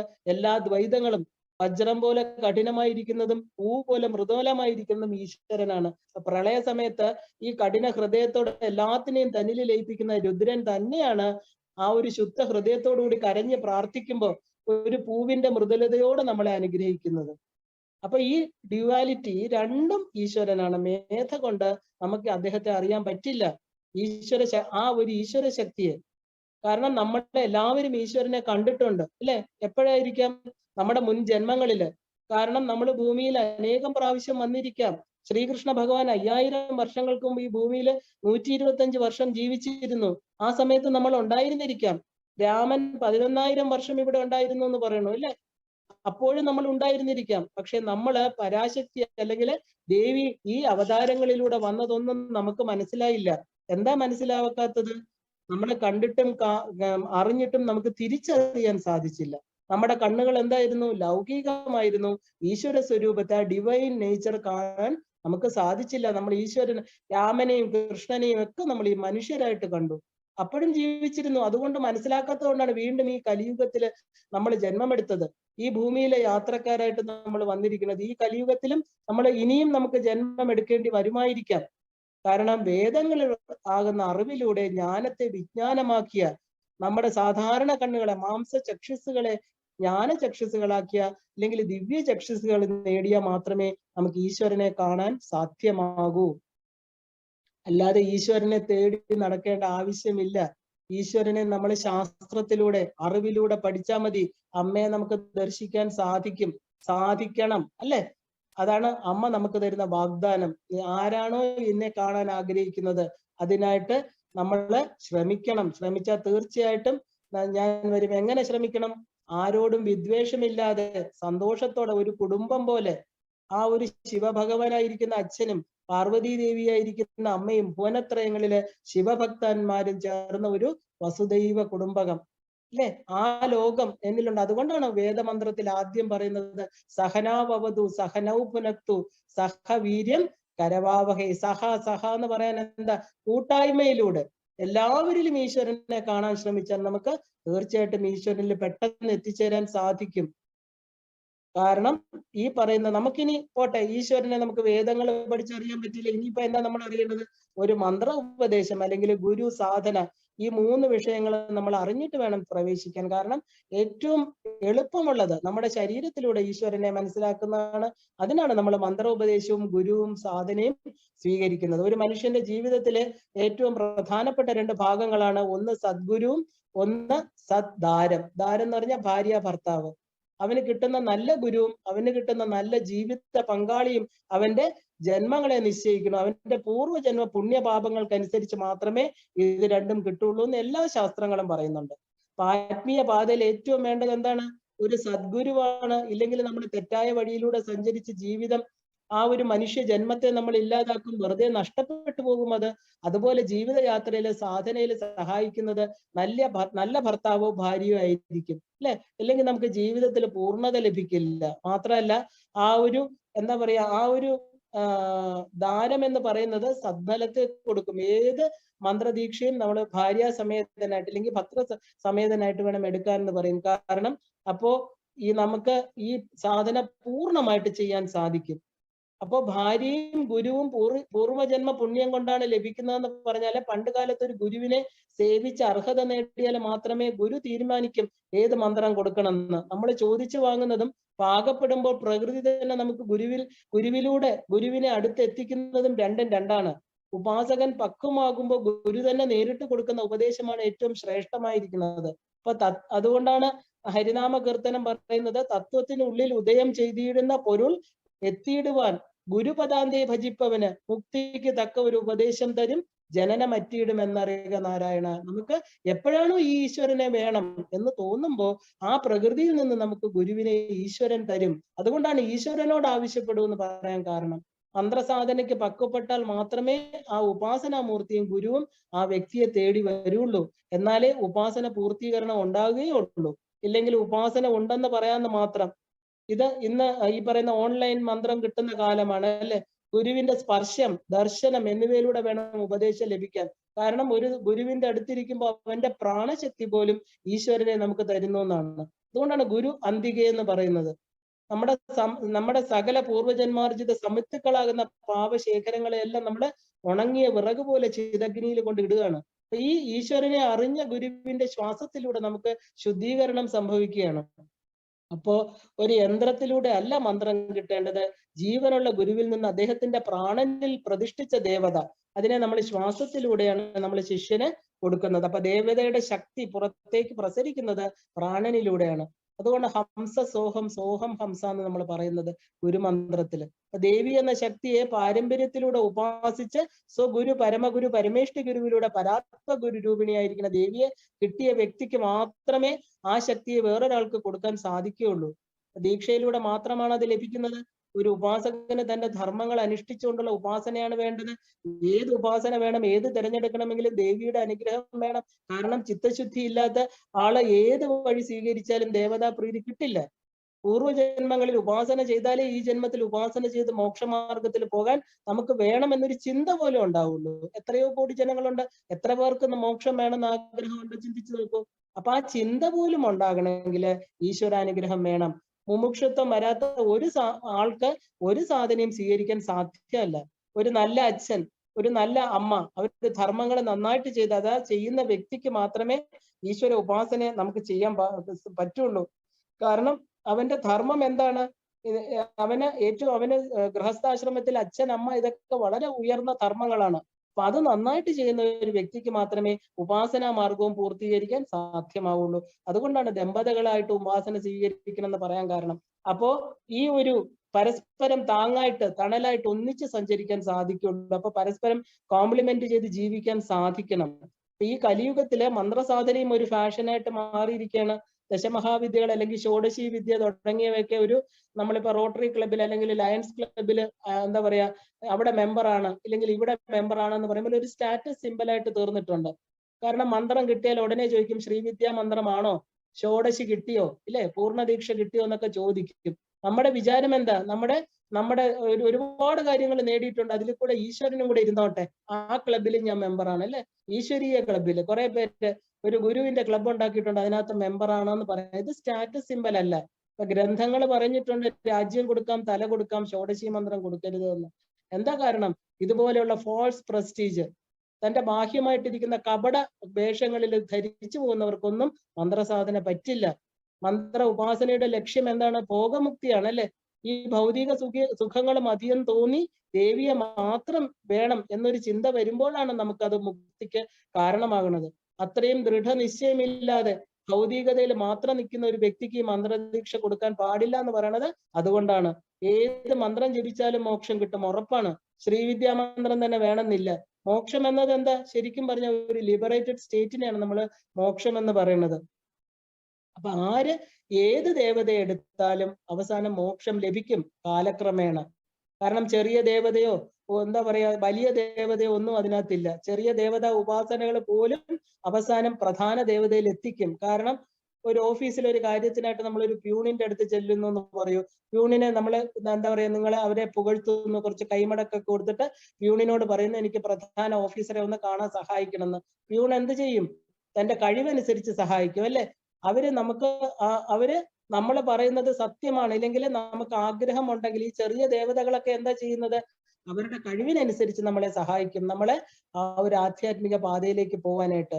അവർക്ക് ഡയറക്റ്റ് ചെയ്യാൻ പറ്റില്ലായിരിക്കാം, പക്ഷെ എന്ത് ചെയ്യും? ഡയറക്റ്റ് നമുക്ക് മോക്ഷം തരാൻ പറ്റില്ലായിരിക്കാം, പക്ഷെ അവർ വഴി കാണിച്ചു തരും. അതുപോലെ ചെറിയ നാമരൂപ ദേവതകൾ, അതിനെ നമ്മൾ ലിമിറ്റഡ് എനർജികളായിട്ട് കാണരുത്. അവര് പോലും നമുക്ക് ചിലപ്പോ എന്താ പറയാ, ഈ ചതുഷ്ഷഷ്ടി കോടികൾ യോഗിനികളിൽ ഏതെങ്കിലും ഒരാൾ മതി നമുക്ക് ഏതെങ്കിലും ജന്മത്തിൽ ഉപാസിച്ചിട്ടായിരിക്കും ഈ ലളിതാ മഹാത്രിപുര സുന്ദരിയുടെ മന്ത്രം നമുക്ക് കിട്ടാൻ ഇടയായത്. ഉറപ്പാണത്. കാരണം അവര് ഈ പറയുന്ന ചെറിയ ദേവതകളെല്ലാം ബന്ധനത്തിലാണ്. അതുകൊണ്ട് നല്ലൊരു ഗുരുപാദത്തിൽ നമ്മളെ എത്തിക്കും അവര്. അതുകൊണ്ട് അത് വലുത് ചെറുത് എന്നുള്ള ഒരു താരതമ്യം നമ്മൾ ചെയ്യേണ്ട ആവശ്യമില്ല. അവനവന്റെ കർമ്മത്തിനനുസരിച്ചാണ് ദേവതയെ ലഭിക്കുന്നത്. ഉദാഹരണത്തിന് ശ്രീവിദ്യ മന്ത്രം ചെയ്യണു, കിട്ടി, പുരസ്കരണം ചെയ്യണു, എല്ലാവരും ഋഷി, ഛന്ദസ്, ദേവത ഒക്കെ പറഞ്ഞിട്ടാണ് നമ്മൾ ദേവതയെ ധ്യാനിക്കുന്നത്, അല്ലെ? നമുക്കറിയാം. അപ്പൊ ഇതിൽ 10 പേരെ എടുത്ത് നോക്കിക്കഴിഞ്ഞാൽ അവരുടെ അനുഭവങ്ങളെല്ലാം വ്യത്യസ്തങ്ങളാണ്, ഇല്ലേ? എന്താ കാരണം? എല്ലാവർക്കും ഒരു മന്ത്രമാണ് കൊടുത്തത്, ഒരു മന്ത്രദേവതയാണ്, പക്ഷെ അനുഭവങ്ങൾ വ്യത്യസ്തം. ഗുരുവിന്റെ അനുഭവം എനിക്ക് കിട്ടണമെന്നില്ല. കാരണം എന്തെന്നാല് നമ്മളൊരു ദേവതയെ സ്വീകരിക്കുമ്പോൾ നമ്മുടെ ശരീരത്തിനും മനസ്സിനും ആത്മാവിനും അർഹതയ്ക്കും അനുസരിച്ച് ആ ദേവത നമുക്ക് ഫലം തരുള്ളൂ. ദേവത നമ്മുടെ കുറ്റാണ്, ദേവതയുടെ കുറ്റമല്ല. ദേവതയെ ചുമ്മാ സ്വീകരിച്ചു കൊണ്ടൊന്ന് ഇരുത്തിയിട്ട് കുറെ ബാഹ്യമായിട്ട് കുറെ കുങ്കുമവും വാരിയിട്ട് പൂവും പറിച്ചിട്ടിട്ട് അവിടെ ഇരുന്ന് നെറ്റിയിൽ കുങ്കുമം ഇട്ടാൽ അത് ശ്രീവിദ്യ ഉപാസന അല്ല. ഓരോ ദിവസവും അറിയണം അമ്മേ, അറിവിലൂടെ മാത്രം ചിത്താകുന്ന അഗ്നിയിൽ ആ നാളത്തെ കത്തിച്ചുകൊണ്ടേയിരിക്കണം. കാരണം ദേവതയെ അറിയാതെ നമുക്ക് ദേവത എങ്ങനെയാ നമുക്ക് അനുഗ്രഹം തരുന്നത്? കാരണം നമ്മൾ സ്വീകരിച്ച ആ ദേവത വന്നിരിക്കുന്ന ശരീരം ദേവതയ്ക്ക് പറ്റിയ ശരീരം അല്ല. കാരണം നമ്മുടെ ആത്മാവിന് നമ്മുടെ അർഹതയ്ക്കുള്ളതാ. നമുക്കൊരു കൊച്ചു ദേവതയെ കിട്ടാനേ അർഹത ഉണ്ടായിരുന്നുള്ളൂ, ഇല്ലേ? ഏതെങ്കിലും ഒരു കുഞ്ഞി ദേവത. പക്ഷെ കിട്ടിയതോ സിംഹാസനേശ്വരിയെ. അപ്പൊ എങ്ങനെയാണ് ഇതിനെ കൊണ്ടുപോകുന്നത് നമുക്ക് തന്നെ അറിയാം. ആ ഒരു നിവർത്തികേടിലാണ് ഇന്ന് ശ്രീവിദ്യ ഉപാസകരെല്ലാം. കാരണം ഒരു 10 പ്രാവശ്യം ജപിക്കുക, 100 പ്രാവശ്യം ജപിക്കുക, അല്ലെങ്കിൽ പുരസ്കരണം ചെയ്യുക, എന്തൊക്കെയോ ശ്രീചക്രം വാങ്ങിച്ചു വെച്ച് അഭിഷേകം ചെയ്യുക, യാന്ത്രികമായിട്ട് എന്തൊക്കെയോ കാട്ടിക്കൂട്ടുക. ഈ പ്രപഞ്ചത്തിന്റെ നിർമ്മാണം സൃഷ്ടി നടത്തി പരിപാലിക്കുന്ന മഹാശക്തിയെ അവിടുത്തെ പ്യൂണിനെ കാണുന്ന പോലെ കണ്ടാ മതിയോ? ചിന്തിച്ചു നോക്കൂ. കാരണം ഒരു ദേവതയെ അറിയാൻ സാധിക്കണമെങ്കിൽ എന്താ? അനുഭവം വരണം. ആ അനുഭവം വരണമെങ്കിൽ ദേവത അനുഗ്രഹിക്കണം. ഈ ദേവത എന്തുകൊണ്ട് അനുഗ്രഹിക്കുന്നില്ല നമ്മളെ? എന്തുകൊണ്ട് എനിക്ക് അർഹിച്ചതുപോലെ അനുഭവം കിട്ടുന്നില്ല എന്നുള്ള ചോദ്യത്തിന്റെ ഉത്തരം ഞാൻ ഈ പറയുന്നത്. കാരണം അനുഭവം എന്ന് പറയുന്നത് എന്താ? ദേവത തരുന്നതാണ്. നമുക്കുണ്ടാക്കാൻ പറ്റില്ല. ഒരു മന്ത്രത്തെ മുൻവിധിയോടുകൂടി ഇത് എനിക്ക് ഇന്നതൊക്കെ തരും എന്ന് വിചാരിച്ചല്ല മന്ത്രത്തെ സ്വീകരിക്കേണ്ടത്. പലരും ഇന്ന് അങ്ങനെയാണ് സ്വീകരിക്കുന്നത്. ഒരു മന്ത്രം കിട്ടി, പരിപൂർണ ശ്രദ്ധയോടെ ജപിച്ചു നമ്മുടെ 3 മലത്രയങ്ങളെ ഇല്ലാതാക്കണം, ആണവ മായിക കാർമിക മലങ്ങളെ ഇല്ലാതാക്കി ചിത്തശുദ്ധി ഉണ്ടാക്കി ഏത് ദേവതയാണോ ആ നാമരൂപത്തിൽ കണ്ടാണ് നമ്മൾ ഉപാസിക്കേണ്ടത്. ആ ചൈതന്യം നമുക്ക് അനുഭവവേദ്യമാകണമെങ്കിൽ അങ്ങനെ ചെയ്യണം. ഈ ലളിതാ മഹാത്രിപുര സുന്ദരി എന്ന് പറയുന്ന ദേവി പഞ്ചപ്രേത മഞ്ചത്തില് പാശാങ്കുശ പുഷ്പ ബാണങ്ങളോടെ നമ്മൾ കണ്ടാലും വരുന്നത് ചിതഗ്നി കുണ്ടത്തിൽ സംഭൂതയായിട്ടാണ്. അമ്മ ഇങ്ങനെ പഞ്ചപ്രേത മഞ്ചത്തിൽ ഇരുന്ന് കാണാൻ നമ്മളെ കൊണ്ട് ഈ ശരീരത്തിൽ പറ്റില്ല. അമ്മ എവിടെയാ ആവിർഭൂതയാകുന്നത്? നമ്മുടെ ഉള്ളിലിരിക്കുന്ന ചിത്തില്. അപ്പൊ ചൈതന്യ രൂപത്തിലാണ് ദേവി റെപ്രസെന്റ് ചെയ്ത് ദേവി വരുന്നത്. ചൈതന്യം ഏത് രൂപത്തെയാണോ റെപ്രസെന്റ് ചെയ്യുന്നത് ആ ചൈതന്യം ആവിർഭൂതമാകും നമ്മുടെ ഉള്ളില്. അതിനെയാണ് നമ്മൾ അനുഭവം എന്ന് പറയുന്നത്. അപ്പൊ നാമരൂപങ്ങൾക്ക് മുകളിലുള്ള അവസ്ഥയാണിത്. കാരണം അപ്പൊ നമ്മൾ നാമരൂപത്തിൽ നിന്നാൽ നമുക്ക് ദേവിയെ കാണാൻ പറ്റില്ല. ഈ മാംസം ഈവൻ നമുക്കറിയാം ഭഗവത്ഗീതയിലെ ഭഗവാൻ ഈ ഒരു യുദ്ധഭൂമിയിൽ വെച്ച് കണ്ണു കണ്ടുകൂടാത്ത ധൃതരാഷ്ട്രക്ക് പോലും ദിവ്യ ചക്ഷുസുകള് വിതുരർക്ക് കൊടുത്തിട്ടാണ് അതെല്ലാം കാണാൻ സാധിക്കുന്നത്. ആ ഭഗവാൻ കൃഷ്ണനെ നേരിട്ട് കണ്ടിട്ടുള്ള ആളാണ്. അപ്പൊ നമുക്കൊക്കെ എങ്ങനെയാണ് നമ്മുടെ മാംസ ചക്ഷുസുകൾ വെച്ച് കാണാൻ പറ്റുക? അപ്പൊ പഞ്ചപ്രേം രൂപത്തിൽ ധ്യാനിക്കണം. പക്ഷെ അനുഭവം വരുന്നത് ചിത്തഗ്നി കുണ്ടത്തിലാണ്. അറിവില്ലാത്തത് കൊണ്ടാണ് ദേവി അവിടെ ആവിർഭൂത ആവാത്തത്. കാരണം ഈ നാമരൂപങ്ങൾക്ക് മുകളിലുള്ള അവസ്ഥയാണ് ദേവി. അപ്പൊ നമുക്ക് ആ തലത്തിലേക്ക് ഉയരാൻ സാധിക്കാം. എന്താ? അറിവ് കൊണ്ട് മാത്രമേ പറ്റുള്ളൂ. നാമരൂപങ്ങൾ എന്നും ലിമിറ്റേഷൻ ആണ് നമ്മുടെ. അതിനെ അതിക്രമിക്കുന്നത് തന്നെ വേണം. അതിനാണ് നമ്മൾ ബഹിർമുഖ ഉപാസനകളിൽ നിന്ന് ഒരു തലം എത്തുമ്പോൾ അന്തർമുഖമാകണമെന്ന് പറയാൻ കാരണം ബാഹ്യമായിരിക്കുന്ന റിച്വൽസ് എല്ലാം വിട്ടിട്ട് ഉള്ളിലോട്ട് വരണം. ശ്രീവിദ്യ ഉപാസകർക്ക് അവസാനം കൊടുക്കുന്ന ധ്യാനം കാമകലാ ധ്യാനമാണ്. കാരണം കാമകല എന്ന് പറയുന്ന ഇച്ഛാജ്ഞാന ക്രിയാശക്തികളുടെ സ്വരൂപമാണ്. ആ കാമകലയെ ധ്യാനിക്കാനാ പറയുന്നത്. അത് എങ്ങനെയെന്ന് പറഞ്ഞു കൊടുക്കുന്നില്ല. അത് ഗുരു പറയുന്നു ശിഷ്യന് ഇഷ്ടമുള്ളതുപോലെ ധ്യാനിക്കാം. ത്രിബിന്ദുക്കളായിട്ട് ധ്യാനിക്കാം. എന്താ കാരണം? അതിന് രൂപമില്ല. അപ്പൊ ഈ ശ്രീവിദ്യ ഉപാസകർക്ക് കാമകലാ ധ്യാനം എന്ന് പറയുന്ന അൾട്ടിമേറ്റ് ആണ്. അവനവന്റെ വഴിയിലൂടെ സഞ്ചരിച്ച് അനുഭവത്തിൽ എത്തിയവർക്ക് മാത്രമേ ഇതിനെ ധ്യാനിക്കാൻ സാധിക്കുള്ളൂ. കലിയുഗത്തിൽ ഏറ്റവും ശക്തമായിട്ട് നിൽക്കുന്ന ശക്തിയാണ് ഗണപതിയും ചണ്ഡികയും. അപ്പൊ ദേവതയെ തിരഞ്ഞെടുക്കുന്നത് നമ്മൾ സൂപ്പർ മാർക്കറ്റിൽ സാധനം തിരഞ്ഞെടുക്കണ പോലെ ആവരുത്. നമുക്ക് ഏതിലാണ് വിശ്വാസം, ഏതിലാണ് ആനന്ദം, അത് വേണം നമ്മൾ തിരഞ്ഞെടുക്കാൻ. അല്ല ശക്തി നോക്കിയിട്ടല്ല. ശക്തി നമ്മുടെ ശരീരത്തിന് നമ്മുടെ ഉപാസനയുടെ ബലമാണ് ശക്തി. ദേവിക്ക് എപ്പോഴും ശക്തിയുണ്ട്, പക്ഷെ പ്രകടമാവാൻ പറ്റില്ല. നമ്മുടെ ഈ പറയുന്ന എന്താ പറയാ ഈ ഒപ്പയൊക്കെ, അതായത് ചൈതന്യം കടന്നു പോകാത്ത ശരീരമാണെങ്കിൽ എങ്ങനെ അവിടെ പ്രകടമാകും? അപ്പൊ ഇല്ലെങ്കിൽ നമ്മൾ ഉപാസന പോലും നമുക്ക് ഒരു ബാധ്യതയായിട്ട് തീരരുത്. കാരണം നമുക്ക് ആനന്ദവും വിശ്വാസവും കിട്ടിയില്ലെങ്കിൽ ഈ ഉപാസന നമുക്ക് അവസാനം എന്തായിട്ട് ഒരു ബാധ്യത, അല്ലെങ്കിൽ നമ്മൾക്ക് ബാധയായിട്ട് തീരും. ദേവത നമ്മളെ വിട്ടുപോകും. കലിയുഗത്തിലെ പുസ്തകങ്ങളിൽ പറയുന്ന പോലെയുള്ള എന്താ പറയാ ധാരാളം സമയം സാധനയ്ക്കായിട്ട് നമുക്ക് ചെലവഴിക്കാൻ പറ്റില്ല. എല്ലാവർക്കും അറിയാം. കാരണം ഇന്ന് കുടുംബങ്ങളിൽ നമുക്ക് ധർമ്മങ്ങൾ ഒരുപാട് ചെയ്യേണ്ടതായിട്ടുണ്ട്, ഇല്ലേ? അതുകൊണ്ട് നമ്മള് ഒരുപാട് ഇരുന്ന് ജപിക്കണമെന്നും പറയുന്നില്ല. അതുകൊണ്ട് നാമസങ്കീർത്തനമാണ് കലിയുഗത്തിൽ ചെയ്യേണ്ടത്. ആ നാമസങ്കീർത്തനയുടെ ദേവതയോടുള്ള അകമഴിഞ്ഞ സ്നേഹം. അപ്പൊ അത് ചണ്ഡികയ്ക്കും ഗണപതിക്കാണ് ഇവിടെ നമ്മൾ മുഖ്യം കൊടുക്കുന്നത് ഈ കലിയുഗത്തില്. കാരണം ക്ഷിപ്രപ്രസാദികളാണ് അവര്. ലളിതാ ത്രിപുര സുന്ദരിയെ ഉടനെ നമുക്ക് പ്രസാദിപ്പിക്കാൻ പറ്റില്ല. അമ്മ മോക്ഷവിദ്യയാണ്. ഇപ്പൊ ശ്രീവിദ്യ ആയാലും ദശമഹാവിദ്യ ആയാലും ഒരുപാട് നിയമങ്ങള് അല്ലെങ്കിൽ റെസ്ട്രിക്ഷൻസ് ഉണ്ട്. അതൊന്നും നമുക്ക് പാലിക്കാൻ ഇന്ന് സമയമില്ല, ഇല്ലെങ്കിൽ അത് അറിയാൻ നമുക്ക് താല്പര്യവും ഇല്ല. നമുക്കെല്ലാം വളരെ പെട്ടെന്ന് കിട്ടണം, ഇല്ലേ? അതുകൊണ്ട് ഈ കാലഘട്ടത്തിലെ മിനിമം നിയമങ്ങളിലൂടെ ആ ദേവതയെ ഉപാസിച്ചാല് ഭോഗമുക്തി എന്താ കിട്ടുന്നതെന്ന് പറയുന്നത് എന്താണ്? ഈ നവാക്ഷരി എന്ന് പറയുന്ന ചണ്ഡികാ പരമേശ്വരിയാണ് വളരെ വേഗം ഭോഗമുക്തിയെ കൊടുക്കുന്നത്. അതുകൊണ്ടാണ് നമ്മൾ ഈ പറയുന്ന എന്താ ദുർഗാ സപ്തശ്ലോകിയും ഈ മഹിഷമർദിനി സ്തോത്രവും ഒക്കെ വായിക്കുന്നത്. അപ്പൊ സമാധിക്ക് ആത്മജ്ഞാനവും സുരഥന് നഷ്ടപ്പെട്ട രാജ്യവും തിരിച്ചു കൊടുത്തതാര? ചണ്ഡികാ പരമേശ്വരിയാണ്, അല്ലെ? ഇതിനെയാണ് നമ്മൾ ഭോഗമുക്തി എന്ന് പറയുന്നത്. ദേവി പ്രത്യക്ഷപ്പെട്ടിട്ട് പോലും സുരഥൻ ചോദിച്ചത് രാജ്യത്തെയാണ്, സമാധിയാണ് മോക്ഷത്തെ ചോദിച്ചത്. അപ്പൊ എത്ര പേരാണ് മോക്ഷത്തിന് വേണ്ടി ഇന്ന് ഈശ്വരനെ ഭജിക്കുന്നത്? ഈ ചണ്ഡികാ മന്ത്രം എന്ന് പറയുന്നത് ആൺ പെൺ ഭേദമന്യേ എല്ലാവർക്കും ജപിക്കാം. ചണ്ഡി പാരായണം, മഹിഷമർദിനി സ്തോത്രം എല്ലാം തന്നെ ഇതിനകത്ത് വരും. ഇത് നവാക്ഷരി, ഇതിന് നവരാത്രി ദിവസം മാത്രമല്ല ഈ നവാക്ഷരി മന്ത്രം ജപിക്കേണ്ടത്. എപ്പോൾ സമയം കിട്ടുന്നോ നമുക്ക് ജപിക്കാം.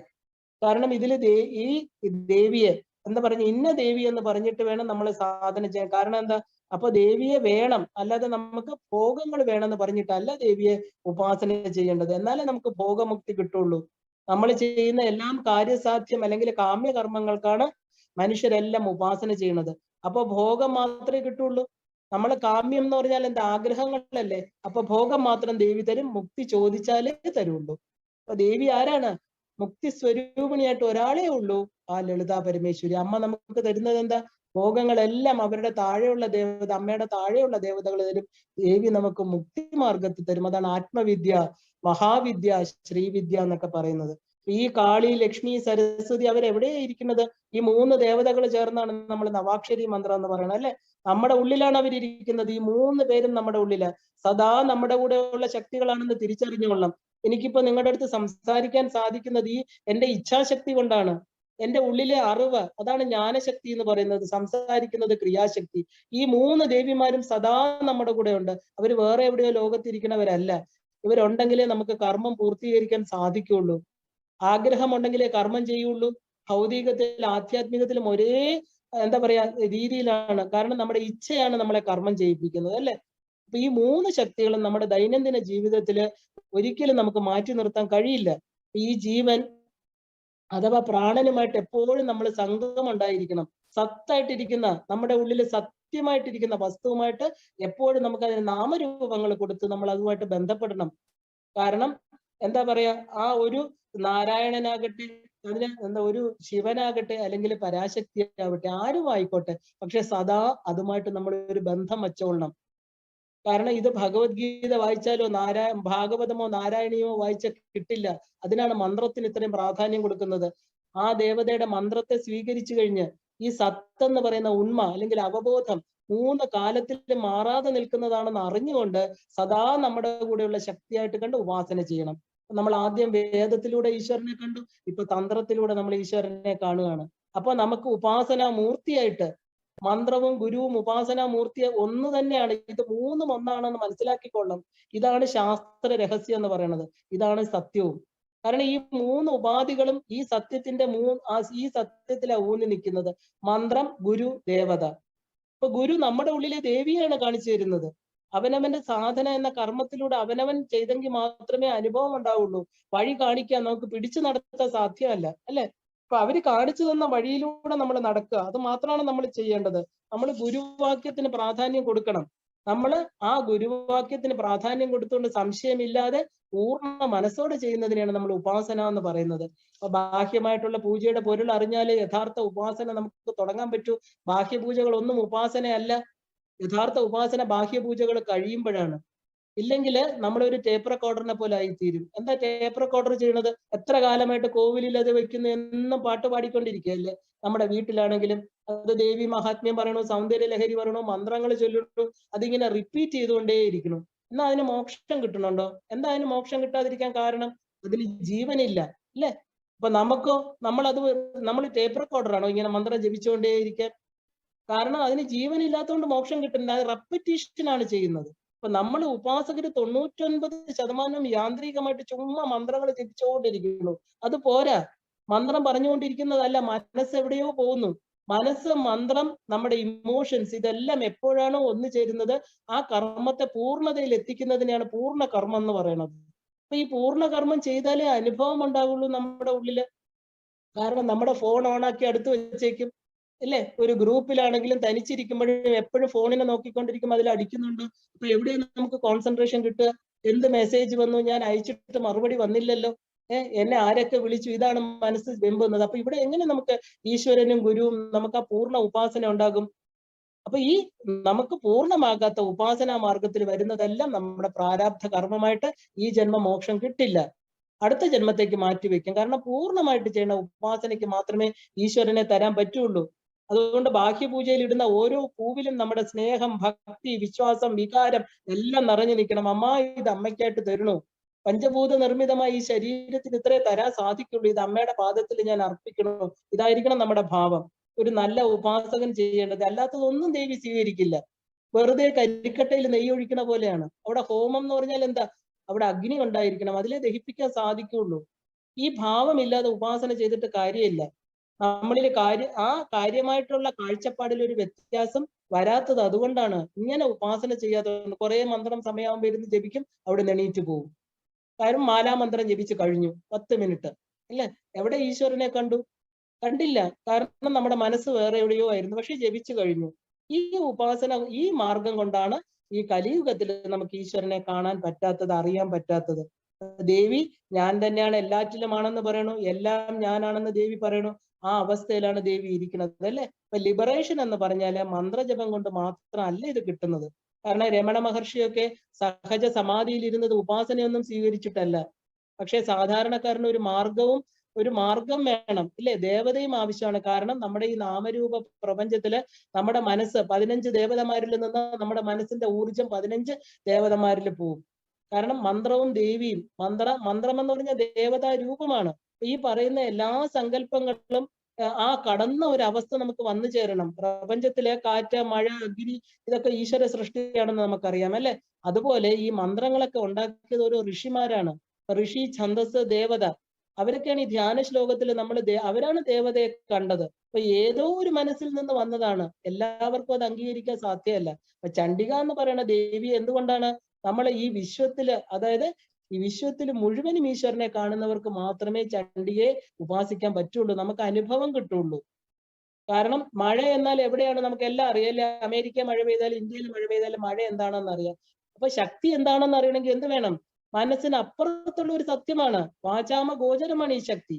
അപ്പൊ മനസ്സിനപ്പുറം, അതായത് ആ ഒരു അവസ്ഥയിൽ നമുക്ക് പോവാൻ മനസ്സുകൊണ്ട് സാധ്യമല്ല.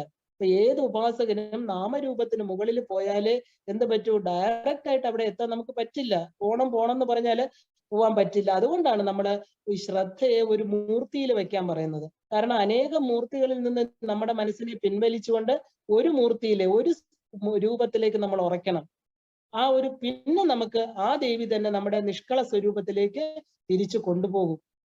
അപ്പൊ ഒന്നിനെ സ്വീകരിച്ചുകൊണ്ട് എന്തായി?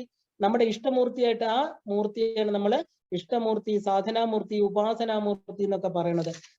മറ്റുള്ളതിനെ എല്ലാത്തിനെയും എന്ത് വേണം? മാറ്റി നിർത്തണം. കാരണം ഒന്നിൽ കേന്ദ്രീകരിക്കുമ്പോൾ നമുക്ക് ആ ഒന്നിനെ സാക്ഷാത്കരിക്കാൻ പറ്റും. മറ്റത് പലതിലോട്ട് നമ്മുടെ മനസ്സ് പോകും. അപ്പൊ ആ ഒരു യാഥാർത്ഥ്യത്തില് എത്തിക്കാൻ ഒരു ശക്തിക്കേ സാധിക്കുള്ളൂ, പല ശക്തിക്ക് പറ്റില്ല. അപ്പൊ 15 ഉണ്ടെങ്കിൽ 15 സ്ഥലത്തായിരിക്കും നമ്മുടെ മനസ്സില്ലേ.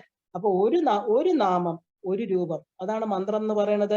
ഇത് പലരിലൂടെ, അതായത് ഇന്ന് നമ്മൾ പലരിലൂടെയാണ് ഈശ്വരനെ കാണുന്നത്. അത് വേണ്ട, നമുക്ക് ഒരു രൂപത്തിലൂടെ കാണണം. അപ്പൊ അങ്ങനെയാണ് ആ മനസ്സ് വരുമ്പോഴാണ് നമ്മൾ ഉപാസനാമൂർത്തിയെ സ്വീകരിക്കുന്നത്. അപ്പൊ നമ്മുടെ അനുഭവമാണ് യഥാർത്ഥ സത്യം. അതാണ് വേദാന്തം എന്ന് പറയുന്നത്. അറിവെന്ന വേദത്തിന്റെ അവസാനമാണ് മോക്ഷം, നമുക്ക് അനുഭവം. അപ്പൊ അറിവിനപ്പുറം എന്നാല് നമ്മുടെ ഇഷ്ടദേവത നമ്മളെ സഹായിക്കും. ലൗകികത്തിൽ നന്നായിരുന്ന് ഇവിടെ ഇരുന്നു കൊണ്ട് തന്നെ ഈ സഹജ സമാധിയിൽ എത്തിച്ചേരാൻ സാധിക്കും. ഈ മഹാദേവി തന്നെ കാളി, ചണ്ഡിക, ഗണപതി, രുദ്രൻ എല്ലാ രൂപത്തിലും വന്ന് നിൽക്കുന്നത്. കാരണം ഇത് ഈ എല്ലാം ഒരു കാര്യത്തിൽ മാത്രമേ ഉള്ളൂ പ്രധാനം, അതായത് എല്ലാം സത്താണ്. ആ ഒരു ഉണ്മയിൽ നിന്ന് വന്ന നാമരൂപങ്ങളാണ് ഈശ്വരൻ എന്ന് നമ്മൾ പറയുന്നത്. നമ്മൾ എന്താ വേണ്ടത്? ഒരു പെർമനന്റ് കണക്ഷൻ നമുക്ക് സത്തുമായിട്ട് ഉണ്ടാകണം. ഇത് നമ്മൾ ചെയ്യേണ്ടത് എന്താ? ഇതിനെ നമുക്ക് എന്ത് ചെയ്യാൻ സാധിക്കും? നമുക്കൊരു കൺക്ലൂഷനായിട്ട് ഇത് എങ്ങനെ നമുക്ക് നമ്മുടെ ജീവിതത്തിൽ കൊണ്ടുവരാൻ ചോദിക്കുന്നു പറഞ്ഞാല്, നമുക്ക് എല്ലാവർക്കും, അതായത് ഉപാസന സ്വീകരിച്ച എല്ലാവരും, ഇല്ലെങ്കിൽ ദേവിയെ അറിയണമെന്ന് ആഗ്രഹിക്കുന്ന എല്ലാവരും അതിന് ഏത് കർമ്മം ചെയ്യുമ്പോഴും ഉറക്കം ഉണരുമ്പോ മുതല് ഉറങ്ങുന്നവരുള്ള എല്ലാ കർമ്മങ്ങളും നമ്മുടെ മൂർത്തിയെ സങ്കല്പം ചെയ്ത് ചെയ്യണം. ആ കർമ്മങ്ങളെല്ലാം, അതിന്റെ നല്ലതും ചീത്തയും എല്ലാം ഉപാസനാമൂർത്തി എടുത്തുകൊള്ളൂ. കാരണം ഇവിടെ ഉപാസനാമൂർത്തിക്ക് നല്ലതും ചീത്തയും ഇല്ല. കാരണം എല്ലാം പ്രപഞ്ചത്തിലെ നല്ലത്, ഈ ദ്വൈതങ്ങളെല്ലാം ദേവിയുടെയാണ്. അപ്പൊ എന്ത് വേണം? നമ്മൾ കർത്തൃത്വത്തെ എടുക്കാതിരിക്കുക. അപ്പൊ ഭോക്തൃത്വം നമ്മൾ എടുക്കണ്ട. കാരണം അതുകൊണ്ടാണ് ഞാൻ പറയുന്നത്, കർമ്മം ചെയ്യുമ്പോൾ ഈശ്വരൻ ചെയ്യിക്കുന്നു എന്നുള്ള ഭാവത്തോടെ ചെയ്യുക. എല്ലാം നമ്മളാണ് ചെയ്യുന്നു എന്ന് പറഞ്ഞാൽ എല്ലാത്തിന്റെയും ഫലം നമ്മൾ എടുക്കണം. അതിന്റെ ഫലം വീണ്ടും ശരീരത്തിൽ ഇരിക്കുന്നത്. അപ്പൊ ഈശ്വരനാണോ എന്ന് സങ്കല്പം, അത് ബുദ്ധിമുട്ടാണ്. പക്ഷെ ഡെയിലി അത് രാവിലെ മുതൽ ഉറക്കം എണീക്കാൻ കാരണം പ്രാതസ്മരാമി ലളിതാവതനാരബിന്ദം, അമ്മയുടെ മുഖം കണ്ടു ഉണരുക, എല്ലാം അവിടെ സമർപ്പിക്കുക. ഇന്നെന്റെ കർമ്മങ്ങളെല്ലാം അമ്മയാണ് എന്നെ ചെയ്യിപ്പിക്കുന്നതെന്ന് പറയുക. അപ്പൊ ഈ അനുഭവങ്ങളെല്ലാം, അപ്പൊ കിട്ടുന്ന സുഖദുഃഖമാകട്ടെ എല്ലാം എന്താ? അമ്മ തരുന്നതാണെന്ന് നമുക്ക് ഉറപ്പിക്കാം. അമ്മ തരുന്നതാവുമ്പോൾ നമ്മൾ അക്സെപ്റ്റ് ചെയ്യും. ഇത് നമ്മള് വേറെ ആരോ തരുന്നു എന്നാണ് നമ്മൾ പറയുന്നത്. അയൽവക്കക്കാരനോ അച്ഛനോ അമ്മയോ ഒക്കെയാണ് നമുക്ക് തരുന്നത്. അല്ല, നമ്മൾ തന്നെയാണ് നമ്മുടെ കർമ്മങ്ങൾ അനുഭവിക്കണമെന്ന് നമുക്ക് ഉറപ്പാക്കാം. ഈശ്വരന്റെ അനുഗ്രഹമാണ് നമുക്ക് ഗുരുരൂപത്തിൽ വന്ന് നമുക്ക് വഴി കാണിച്ചു തരുന്നത്. ആ ഗുരുവിനെയും ഉപാസനാമൂർത്തിയെ മാത്രം ഫോക്കസ് ചെയ്ത് വേറെ ഒന്നും ശ്രദ്ധിക്കാതെ പോയാല് ആ ഉപാസനാമൂർത്തി തന്നെ ആ ശുദ്ധ ബോധത്തിൽ നമ്മളെ കൊണ്ടെത്തിക്കും. ഇതിനെയാണ് നമ്മൾ സാധന, ഒരു ഗുരു ശിഷ്യന് പറഞ്ഞു കൊടുക്കുന്നത്. ഇതാണ് ശരിക്കും സാധന രഹസ്യം. ഇതാണ് സാധന. എന്താണ് സാധന എന്ന് ചോദിച്ചാൽ എന്താ? ഇങ്ങനെ ചെയ്യൂ, ഇതാണ് സാധന. നിനക്ക് ഈശ്വരനെ വേണോ? അല്ല, ഗുരുപൂർണിമ നവരാത്രിയിൽ മാത്രം ചിന്തിക്കേണ്ട ആളല്ല ഈശ്വരൻ. അപ്പൊ ഈ ഉപാസന ബലപ്പെടുത്താനുള്ള സന്ദർഭങ്ങൾ എന്താ? ഡെയിലി രാവിലെ മുതൽ രാത്രി വരെ എല്ലാ കർമ്മങ്ങളും ചെയ്തോളൂ. പക്ഷെ ഈശ്വരാർപ്പിതമായിട്ട് ദേവി എന്നെ കൊണ്ട് നടത്തിക്കണു. അപ്പൊ ഇതെന്താ ശരിക്കും നമ്മള് ആ ഒരു നമ്മുടെ ഓരോ ദിവസം ഈ ഒരു വിശേഷങ്ങള്, നവരാത്രി അല്ലെങ്കിൽ ഇപ്പൊ ഗുരുപൂർണിമ അല്ലെങ്കിൽ ശിവരാത്രി ഒക്കെ നമ്മുടെ ഈ സാധനയെ ഒന്ന് എന്താ ഒരു റെക്ടിഫൈ ചെയ്യാൻ, എന്തൊക്കെ കുറവുകൾ എനിക്ക് വന്നു എന്റെ സാധനയിൽ. ഒരു വർഷത്തില് 3 പ്രധാനപ്പെട്ട രാത്രികൾ നമുക്കുണ്ടല്ലേ? ശിവരാത്രി, ഗുരുപൂർണിമ, നവരാത്രി. അപ്പൊ നമ്മുടെ സാധനയിൽ എന്തൊക്കെ കുറവ് വന്നു, ഞാൻ എന്തൊക്കെ മിസ് ചെയ്തു, അതിനെ റെക്ടിഫൈ ചെയ്യാനാണ്. അല്ല, ഈ ഉത്സവങ്ങളെല്ലാം ക്ഷേത്രത്തിൽ എന്താ? ക്ഷേത്രമൂർത്തിയെ ബലപ്പെടുത്താനാ. എന്റെ സാധനയിൽ വന്ന കുറവുകളൊക്കെ ഗുരുവിനോട് പറഞ്ഞ് പരിഹരിച്ച് അത് കൊണ്ടുപോകാനാണ് നമുക്ക് ഈ പറയുന്ന ഉത്സവങ്ങളെല്ലാം. അപ്പൊ പൂർവാധികം ശക്തിയോടെ നമ്മൾ മുന്നോട്ട് കൊണ്ടുപോകണം. കാരണം മോക്ഷം കിട്ടിയവർക്കെല്ലാം തിരിച്ചു വന്ന് അതിനെ ആഗ്രഹിക്കുന്നവർക്ക് പറഞ്ഞു കൊടുക്കാറുണ്ട്. കാരണം മോക്ഷം എന്ന് പറയുന്നത് അൾട്ടിമേറ്റ് അല്ല. മോക്ഷം കിട്ടിയാലും ഈശ്വരന്റെ നിർദ്ദേശം അനുസരിച്ച് ആ മോക്ഷത്തെ കാക്ഷിക്കുന്നവർക്ക് ഗുരു രൂപത്തിൽ വരാറുണ്ട് ഈ ഭൂമിയിലേക്ക്.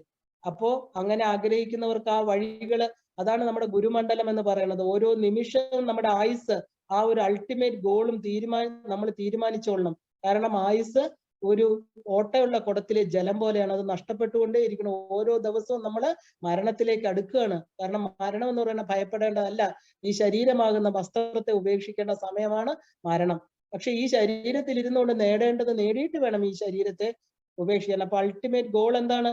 നമുക്ക് സമയം അധികമില്ല, ഇന്ന് ഈ ദിവസമാണ് എന്റെ മരണം എന്ന് ചിന്തിച്ചോളണം. അപ്പൊ നമ്മൾ എന്താ എല്ലാം പെട്ടെന്ന് ചെയ്യും. ഒരു നിമിഷം കളയാതെ, മറ്റുള്ളവരെ തന്റെ കാരണങ്ങളാക്കാതെ, അച്ഛനോ അമ്മയോ ഭാര്യയോ ഭർത്താവോ ഒന്നും നമ്മുടെ ഉപാസനയ്ക്ക് തടസ്സമാകാതെ നമ്മുടെ ഉത്തരവാദിത്വം തിരിച്ചറിഞ്ഞ് സാധനയിൽ പ്രവേശിക്കുന്നവർക്ക് എന്താ പ്രകൃതി എന്ന് പറയുന്ന സാക്ഷാൽ ലളിത മഹാഭട്ടാരിക ഭരിക്കുന്നവളാണമ്മ, തരുന്നവളാണമ്മ, മഹാരാജ്ഞിയാണ്, ശ്രീമത് സിംഹാസനേശ്വരിയാണ് അല്ലെ. ആ ദേവി നമുക്ക് വേണ്ടതെല്ലാം ചെയ്തു തരും എന്നുള്ളത് ഉറപ്പാണ്. ഈ ഉറപ്പ് നിങ്ങളുടെ ഉള്ളിൽ വരണം. എന്നാൽ മാത്രമേ നമുക്ക് എന്താ പറയുക, ഇതാണ് ശരിക്കും ഫുൾ പ്രൂഫ് മെത്തേഡ്. സത്യത്തെ അറിയാനുള്ള രഹസ്യ മാർഗമാണ് ഇന്ന് പരസ്യമായിട്ട് നിങ്ങളുമായിട്ട് പങ്കുവച്ചത്. നിങ്ങൾക്ക് എല്ലാവർക്കും ഈ അൾട്ടിമേറ്റ് സ്റ്റേജിൽ എത്താൻ സാക്ഷാൽ ലളിതാ ത്രിപുര സുന്ദരി അനുഗ്രഹിക്കട്ടെ എന്ന് പറഞ്ഞുകൊണ്ട് നമുക്കിന്ന് ഇവിടെ നിർത്താം. എല്ലാവർക്കും ശ്രീമാത്രേ നമഃ.